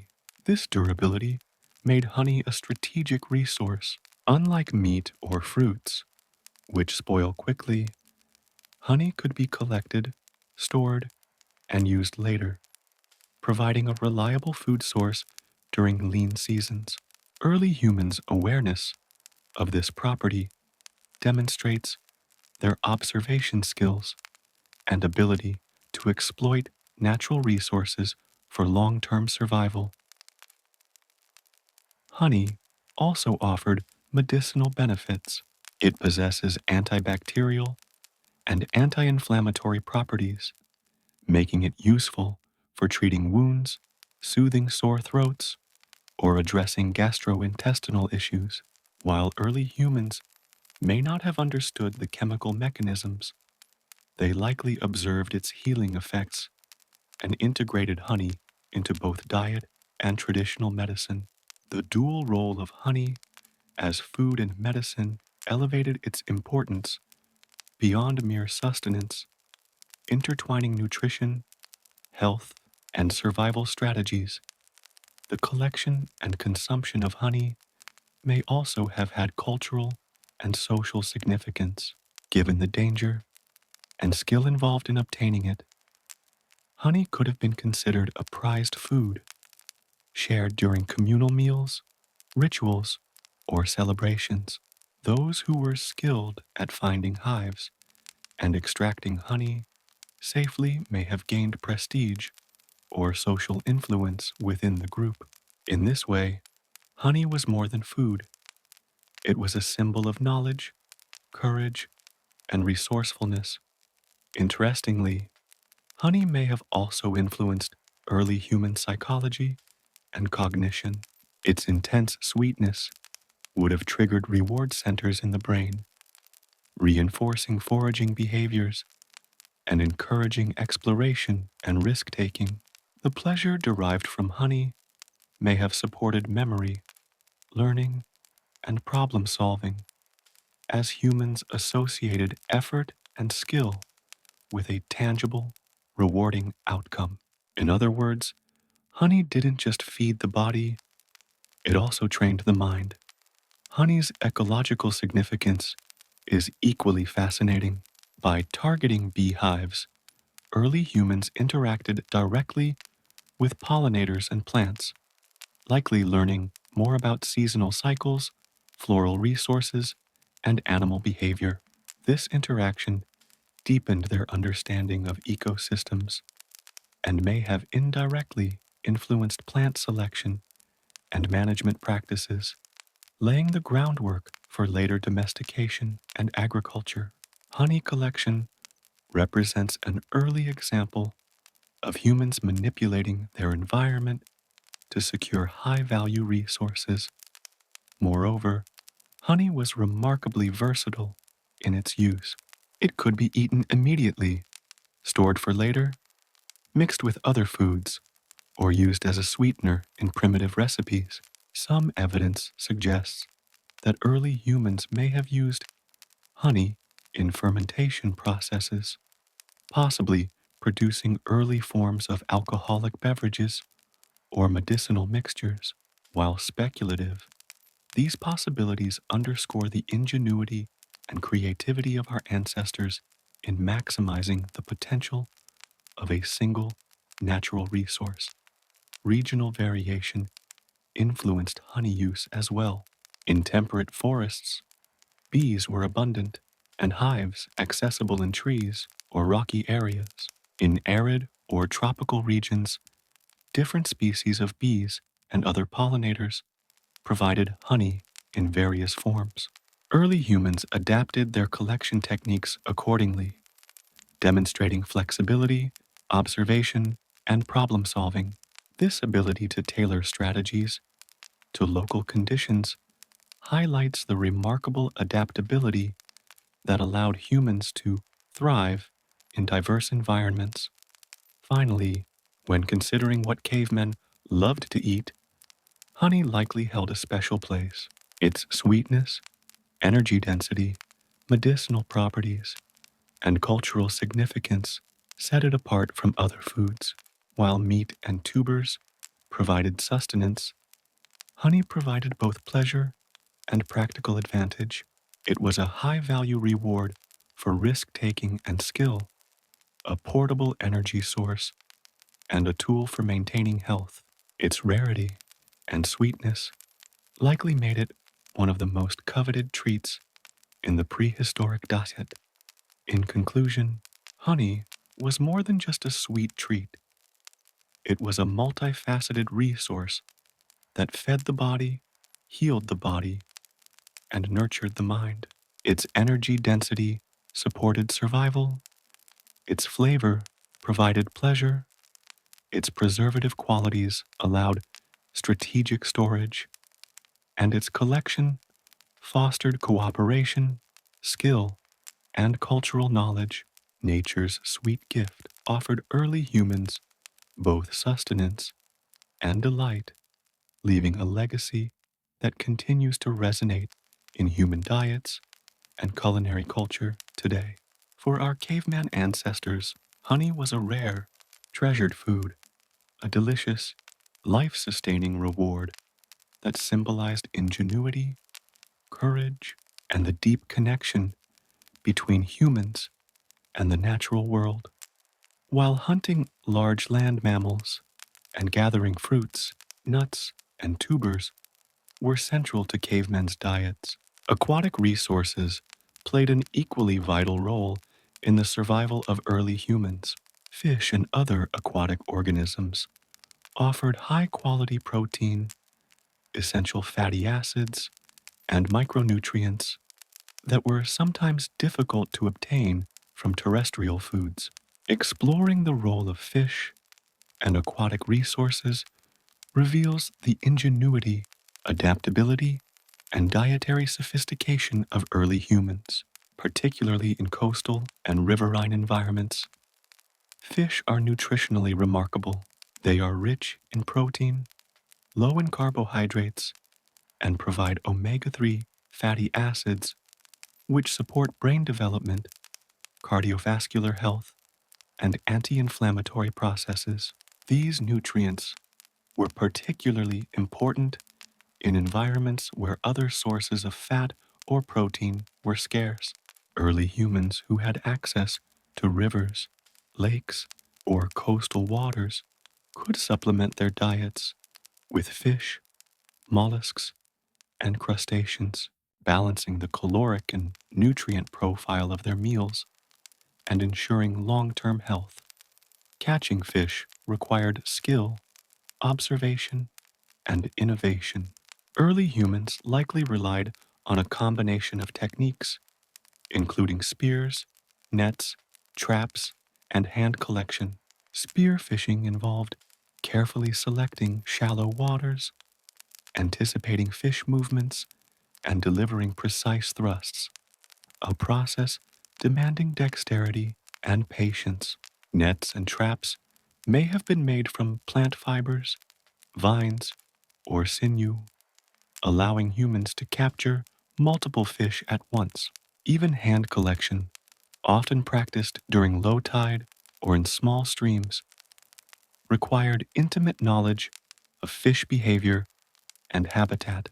These techniques reflect a remarkable understanding of aquatic ecosystems and highlight the resourcefulness of early humans in exploiting diverse food sources. The use of fire enhanced the value of fish. Cooking fish over an open flame or on heated stones made it easier to digest, improved flavor, and neutralized harmful pathogens. Roasting fish would have created pleasant aromas and textures, reinforcing the sensory appeal of aquatic foods. In some cases, fish may have been dried or smoked, extending shelf life and providing portable, long-lasting protein for hunting expeditions or seasonal migrations. These preservation methods demonstrate that early humans were not only opportunistic, but also forward-thinking, finding ways to store high-value nutrients for times of scarcity. Aquatic resources were not limited to fish alone. Shellfish, crustaceans, and amphibians were also important dietary supplements.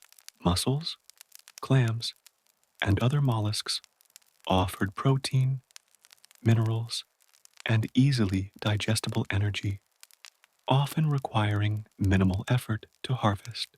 Crustaceans, such as crayfish, provided fat and essential micronutrients, and frogs, or small amphibians, contributed additional protein sources. This diversity allowed early humans to exploit multiple niches within aquatic ecosystems, ensuring a more stable and balanced diet across varying environmental conditions. The seasonal and environmental nature of aquatic resources shaped foraging behavior. Fish populations often fluctuated based on migration, spawning cycles, and water conditions. Early humans had to understand these patterns, timing their collection activities to coincide with peak abundance. This required observation, memory, and intergenerational knowledge transfer, as elders would teach younger members the best times and locations for harvesting aquatic foods. Such practices illustrate the cognitive sophistication necessary for survival and the complex relationship between humans and their environment. Fish and aquatic resources also had social and cultural significance. Successful fishing could support entire groups, making it a cooperative activity. Sharing the catch reinforced social cohesion, strengthened bonds between individuals, and even created opportunities for teaching and leadership.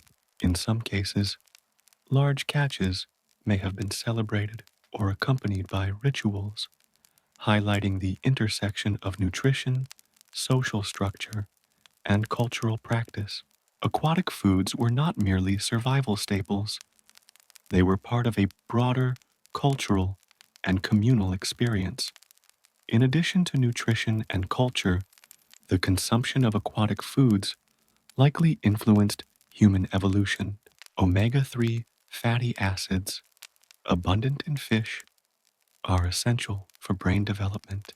Populations with regular access to fish may have gained cognitive advantages, supporting problem solving, planning, and social coordination. This nutritional contribution underscores the broader significance of aquatic diets, not just as food, but as a driver of evolutionary success. Regional variation played a role in how aquatic resources were exploited. Coastal populations relied heavily on fish, shellfish, and seaweed, while riverine or lacustrine groups focused on freshwater species such as trout, pike, or catfish. In some tropical regions, communities harvested shrimp, crabs, and other crustaceans. This geographic adaptability illustrates that early humans were highly attuned to their environment, capable of tailoring foraging strategies to maximize available resources. Preparation techniques for aquatic foods varied widely. Fish could be roasted, boiled in heated stones, smoked, or even consumed raw in certain cases. Shellfish were often roasted or boiled to make them more digestible. The development of these techniques reflects not only practical problem solving, but also sensory refinement, as early humans discovered ways to enhance flavor, texture, and nutritional yield. Experimentation with aquatic foods may have laid the groundwork for culinary creativity and food technology in later human societies. Aquatic foraging also influenced settlement patterns. Proximity to water bodies offered reliable access to fish, shellfish, and fresh water, supporting more permanent or semi-permanent habitation. Early humans likely settled near rivers, lakes, or coastal zones to ensure consistent food supply, highlighting the interplay between diet, environment, and social organization. The abundance of aquatic foods enabled larger groups, more complex social structures, and even early forms of trade or resource sharing. Finally, when considering cavemen's favorite foods, aquatic resources deserve recognition for their nutritional, practical, and cultural importance. Fish, shellfish, and amphibians provided high-quality protein, essential fats, and minerals, complementing meat, nuts, and tubers. Their availability, preparation, and consumption demonstrate early humans' adaptability, intelligence, and ingenuity. These foods were not simply supplemental, they were vital components of a diverse and balanced diet that supported survival, evolution, and social complexity. In conclusion, fish and other aquatic resources were indispensable to prehistoric human diets. Rich in protein and omega-3 fatty acids, these foods contributed to nutrition, cognitive development, and survival in diverse environments. The skills required to locate, capture, and prepare aquatic foods highlight early humans' ingenuity, observation, and adaptability. Social sharing of the catch reinforced communal bonds, while seasonal knowledge and preparation techniques reflect sophisticated problem solving and planning. Aquatic adventures were more than sustenance. They were a cornerstone of survival, culture, and human evolution, offering a taste of ingenuity and resourcefulness that defined our ancestors' relationship with the natural world.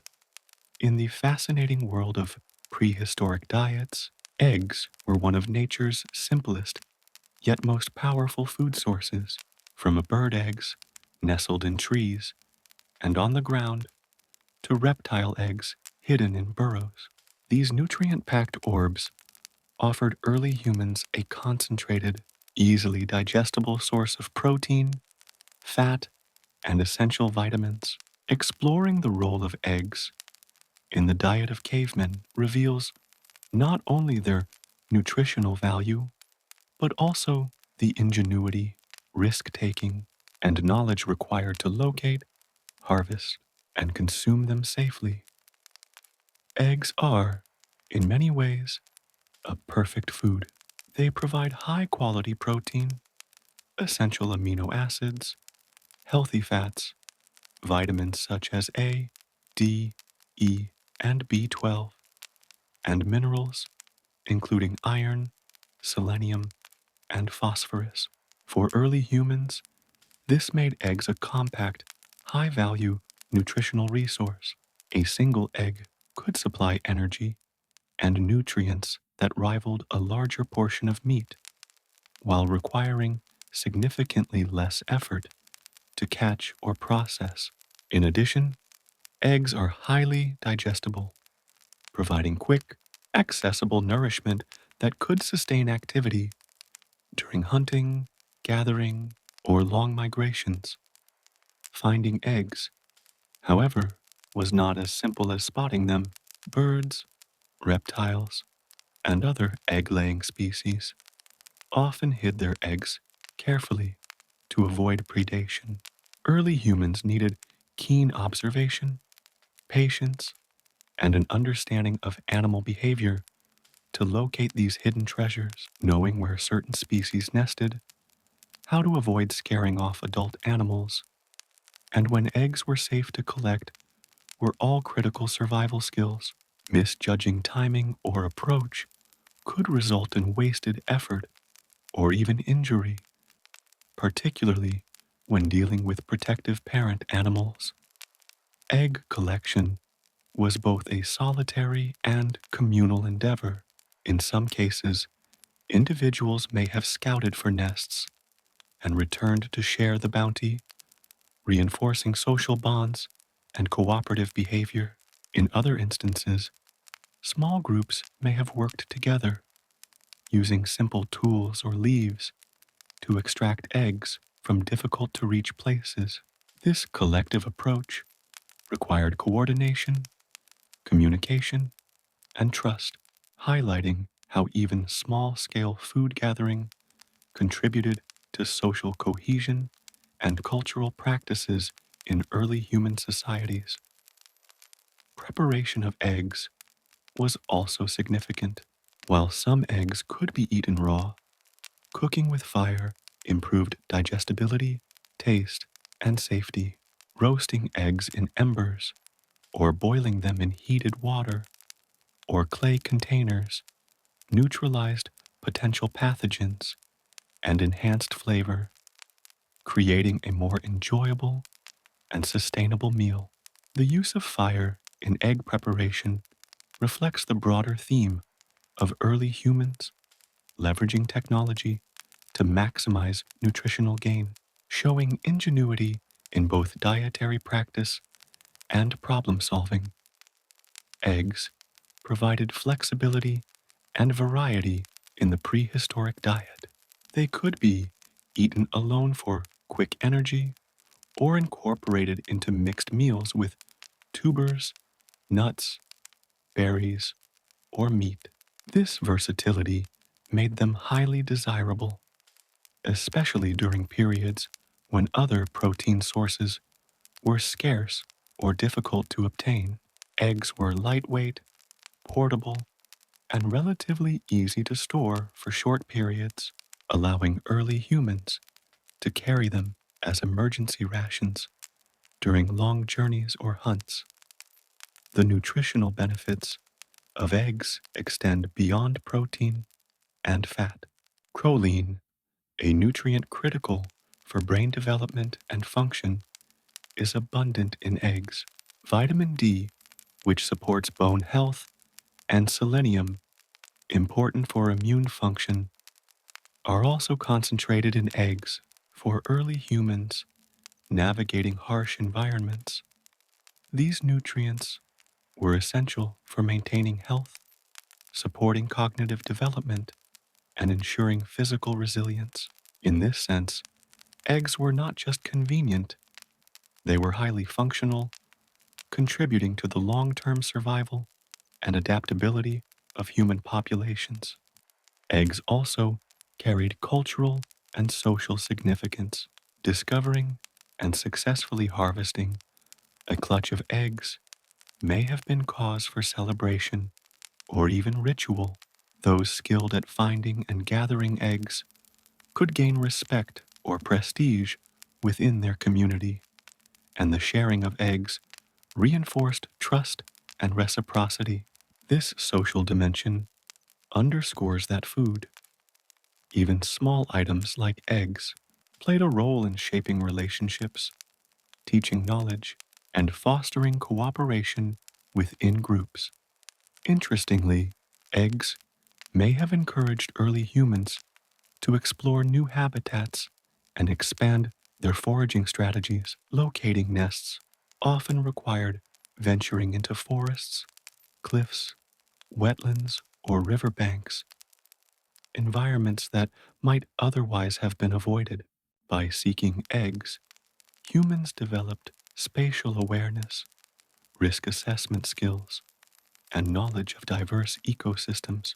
This exploratory behavior not only provided nourishment, but also strengthened cognitive abilities and environmental literacy skills critical for survival and migration. Eggs also offered seasonal variety in the diet. Many bird and reptile species lay eggs during specific times of the year, creating predictable windows of opportunity.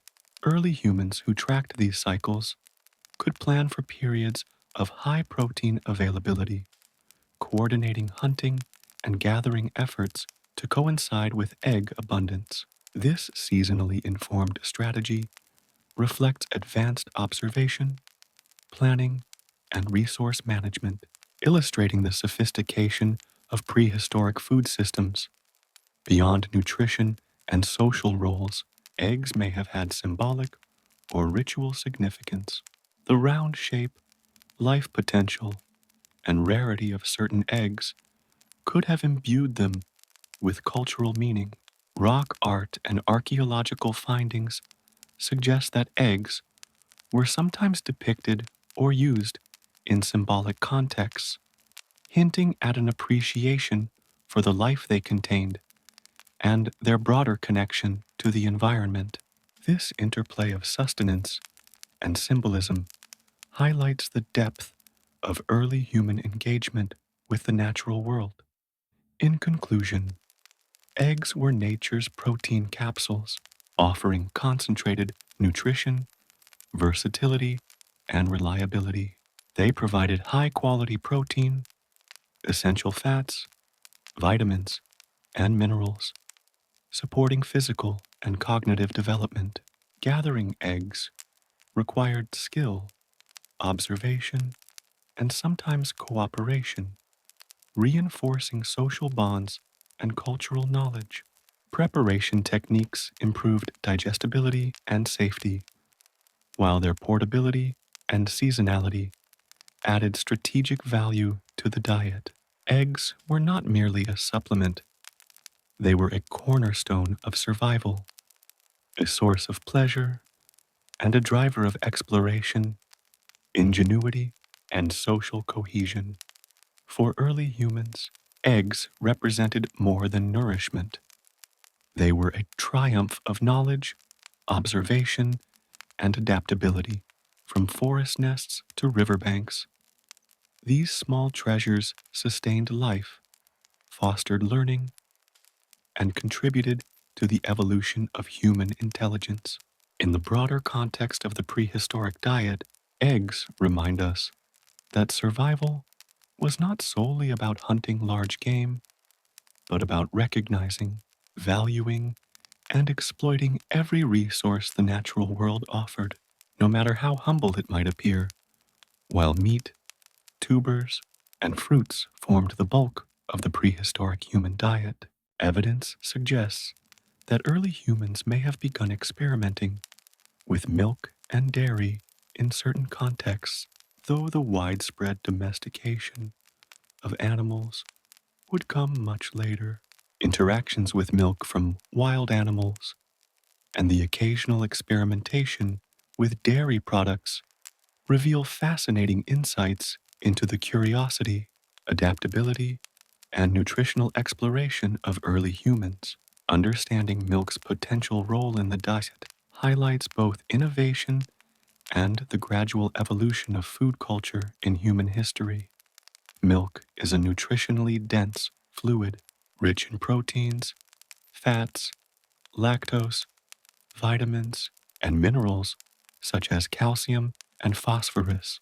For early humans, even limited access to milk could provide essential nutrients that were difficult to obtain from meat or plant sources alone.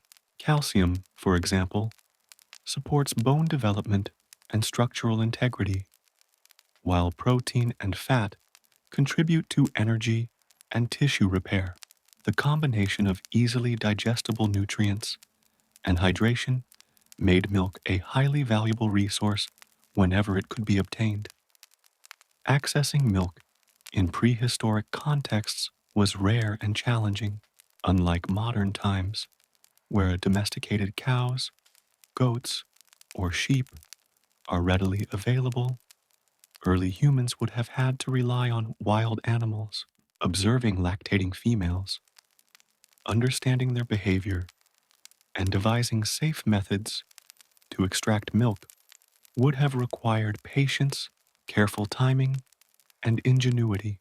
Direct milking may have been risky or difficult, and the earliest forms of dairy consumption were likely opportunistic, drinking milk from abandoned nests, finding calves or young animals, or perhaps scavenging small amounts during hunting events. Interestingly, early humans may have discovered that milk could be combined with other foods to enhance flavor, digestibility, and nutrition. Fermentation, whether intentional or accidental, could transform milk into primitive yogurt, kefir, or cheese-like substances.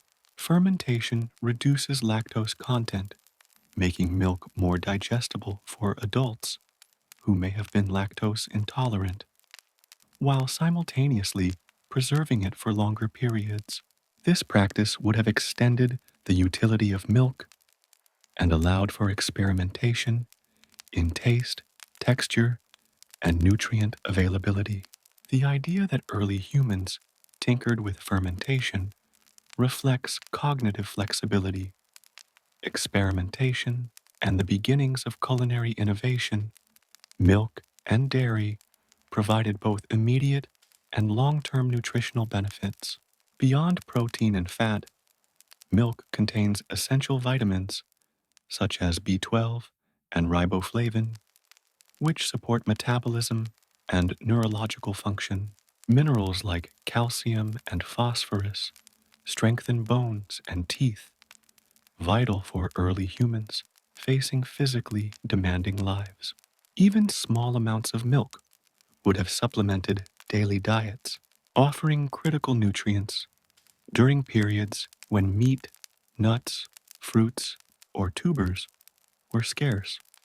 The seasonal and reproductive cycles of wild animals likely influenced milk availability. Early humans needed to track lactation periods, timing for milk collection, and potential risks associated with approaching mother animals. This required observation, memory, and planning, skills essential for both survival and resource management.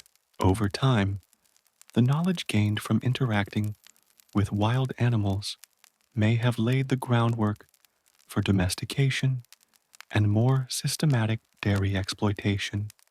Milk may have also had medicinal and soothing properties. Its hydration, caloric content, and mild taste could comfort the ill, injured, or fatigued. Mixing milk with herbs, fruits, or other natural ingredients may have provided early nutritional remedies or supplements. The dual role of milk as food and potential medicine illustrates the holistic approach early humans took toward diet, survival, and health. Social and cultural aspects of milk use are also intriguing. Individuals who successfully obtained milk, especially in scarce environments, may have gained prestige or status within their group. Sharing milk or dairy products would reinforce communal bonds, encourage cooperation, and highlight knowledge of resource acquisition. Even small or experimental quantities of milk could serve as teaching tools, demonstrating observation, patience, and problem solving in practical survival contexts. Milk consumption would have been shaped by risk and reward. Approaching wild animals to obtain milk carried inherent dangers, including injury or confrontation. The ability to assess risk, time collection appropriately, and secure the reward required both intelligence and courage. This dynamic illustrates how early humans evaluated resources not just by availability, but by the effort and skill required to exploit them, reinforcing the principle that food acquisition was a sophisticated, multifaceted activity. Furthermore, milk may have influenced taste preferences and the early development of flavor appreciation. Its natural sweetness, creamy texture, and smooth consistency offered a contrast to tougher meats, fibrous roots, and crunchy nuts. This sensory variety likely contributed to the pleasure of eating, stimulating reward centers in the brain, and encouraging exploration of diverse food sources. Milk may have been one of the first foods to introduce humans to the concept of treats or comfort foods, combining nutrition with sensory satisfaction.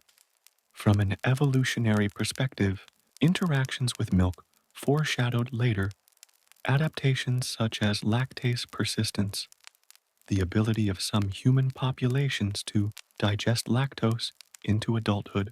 While this genetic adaptation emerged much later, early experimentation with dairy set the stage for evolutionary pressures that would favor individuals able to utilize milk efficiently. In this sense, milk is both a practical resource and a driver of long-term human adaptation. Finally, milk underscores the ingenuity and adaptability of early humans.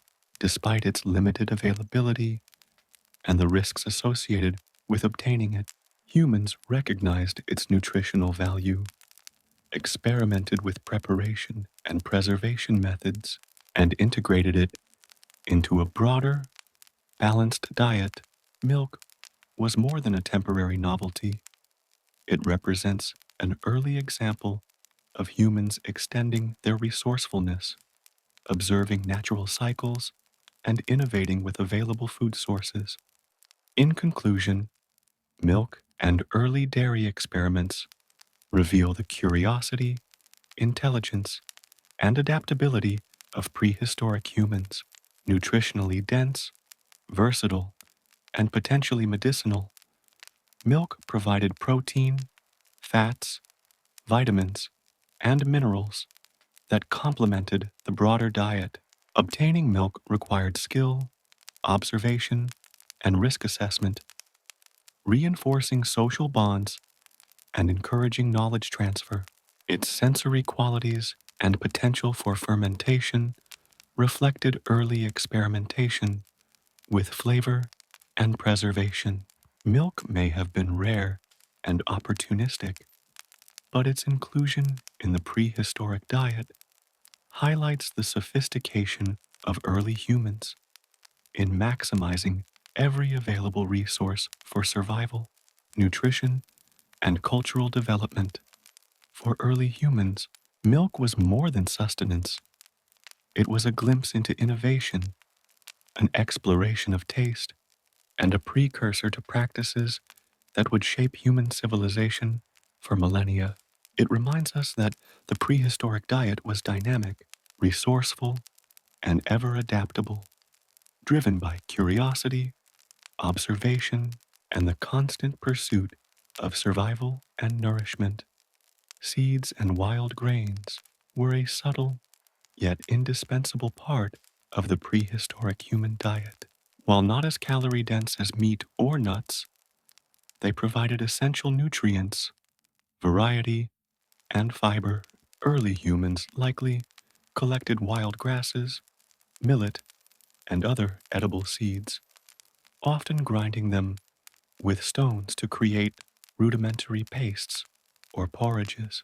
This required observation of plant growth cycles, knowledge of edible versus inedible varieties, and techniques for processing tiny, hard seeds. Seeds were particularly valuable because they were calorie rich, compact, and storable. Sun dried or carefully buried, seeds could last through seasons when fruits, vegetables, and other foods were scarce. They offered carbohydrates for energy, essential fats, and micronutrients like magnesium and phosphorus, complementing protein-heavy foods like meat, insects, and eggs.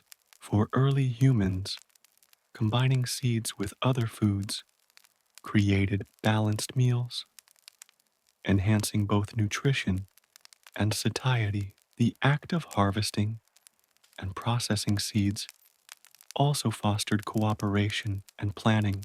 Groups may have traveled to fertile areas, collected seeds in bulk, and shared processing responsibilities. Grinding and cooking techniques, even in their simplest forms, demonstrate early technological ingenuity. These small, overlooked foods likely had a profound impact on survival, encouraging experimentation, observation, and seasonal planning that later influenced agriculture and human settlement patterns.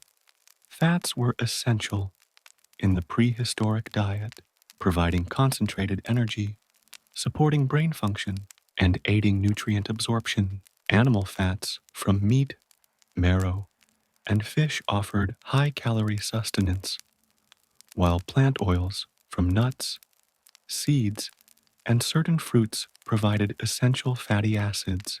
Early humans learned to recognize high-fat portions, such as organ meat or marrow-rich bones, maximizing caloric intake for survival. Fat was not only a source of energy, but also a tool for cooking and flavor enhancement. Rendering animal fat allowed for longer storage, preparation of more palatable meals, and even waterproofing or tool lubrication in some cases. The understanding and use of fats demonstrate both nutritional insight and practical ingenuity. For survival, energy density mattered, and fat was a reliable ally, especially in cold climates or during periods of scarcity when lean foods alone would not suffice. Minerals, particularly salt, were crucial to early human health, while meat, tubers, and fish provided some minerals. Humans actively sought natural salt sources such as mineral deposits, saline springs, and certain plants. Salt regulates hydration, supports nerve function, and balances electrolytes, essential for physically demanding lifestyles. Early humans may have discovered salt's value through observation of animal behavior or trial and error. Gathering and consuming salt required awareness of natural landscapes and resource locations. Beyond nutrition, salt may have influenced flavor preferences, encouraging the development of taste awareness and even trade networks in later periods. These simple minerals played an outsized role in survival, health, and human adaptation. The mastery of fire transformed the prehistoric diet. Cooking meat, roots, and tubers made food safer, more digestible, and tastier, increasing energy efficiency and nutrient absorption. Roasting, boiling with heated stones, and smoking food extended shelf life and reduced waste. Cooking also enhanced social cohesion. Groups gathered around fires, sharing food and exchanging knowledge. Fire enabled experimentation with flavors and textures, laying the foundation for culinary practices. Nutritionally, cooking unlocked more calories from plant foods and tough meats, directly influencing energy availability, brain development, and overall survival. Fire was both a tool and a catalyst, turning raw resources into reliable sustenance and fostering human ingenuity. Early humans developed creative strategies to preserve and store food, ensuring survival through scarcity. Techniques included drying meat, smoking fish, roasting tubers, burying roots, and storing seeds or nuts in cool, dry locations. These methods reduced spoilage and allowed early humans to carry food during migrations or periods of hunting unpredictability. Storage practices required planning, observation, and knowledge of environmental conditions. They also reinforced group cooperation and strategic foresight. Food preservation not only improved nutrition during lean periods, but shaped settlement patterns, migration, and the evolution of human intelligence by introducing concepts of delayed consumption and resource management. The caveman diet was a dynamic, balanced, and resourceful mix of protein, fat, carbohydrates, and micronutrients, meat, fish, insects, eggs, nuts, fruits, tubers, seeds, and fats complemented each other to provide both immediate energy and long-term nutrition. Early humans adapted their diets to seasonal availability, environmental conditions, and regional resources, demonstrating remarkable flexibility. This diversity of foods encouraged innovation, cooperation, observation, and planning, shaping not only survival, but cognition and culture. Every meal, from roasted tubers to honey or fish, was a lesson in energy management, experimentation, and resourcefulness. The prehistoric diet was more than sustenance. It was a symphony of nutrients, ingenuity, and adaptation, laying the foundation for human evolution, social complexity, and culinary curiosity. When we try to imagine the favorite foods of cavemen, it's important to consider both nutrition and preference. While survival dictated the diet, early humans undoubtedly had tastes and favorites shaped by flavor, energy yield, and availability. Among the most cherished foods were high-calorie, energy-dense items like fatty meat, marrow, nuts, honey, and eggs, foods that provided immediate energy, essential nutrients, and satisfaction after the effort of hunting or gathering. Meat was likely a top favorite, rich, savory, and calorie dense.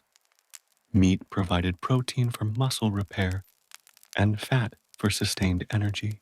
Roasted or freshly hunted, it rewarded hunting success and reinforced cooperative hunting strategies. Marrow, hidden inside bones, was a particular delicacy, rich, fatty, and easily accessible.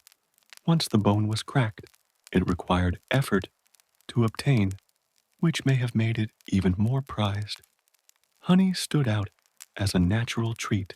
Its sweetness, energy density, and rarity made it a coveted food. Risking bee stings or climbing trees to reach hives was rewarded with immediate satisfaction and quick calories, a combination of nutrition and pleasure. Nuts, with their crunch, flavor, and fats, offered a portable, storable energy source, often gathered during communal foraging trips, creating shared enjoyment and bonding. Eggs and fatty fish were also favorites, providing easily digestible protein and essential fatty acids. Tubers and roots offered a reliable, comforting carbohydrate base, while seeds and grains added variety. The combination of taste, texture, and reward likely guided early humans' preferences, just as it does for us today. Ultimately, cavemen's favorite foods were those that balanced immediate gratification with survival value, foods that were nutrient rich, flavorful, and rewarding after effort became treasured staples. The prehistoric diet was a carefully tuned blend of necessity and delight, where survival met sensory pleasure, shaping both human evolution and the earliest experiences of taste. Now, with a smile on your face, you have a good understanding of what the caveman's favorite food might have been. Not just meat, but a harmony of what nature offered. So, as you drift towards sleep, imagine the crackling of a distant fire, the smell of roasted meat, and the quiet satisfaction of a meal earned under the stars. Good night, dear friend. Sleep well, and see you next time.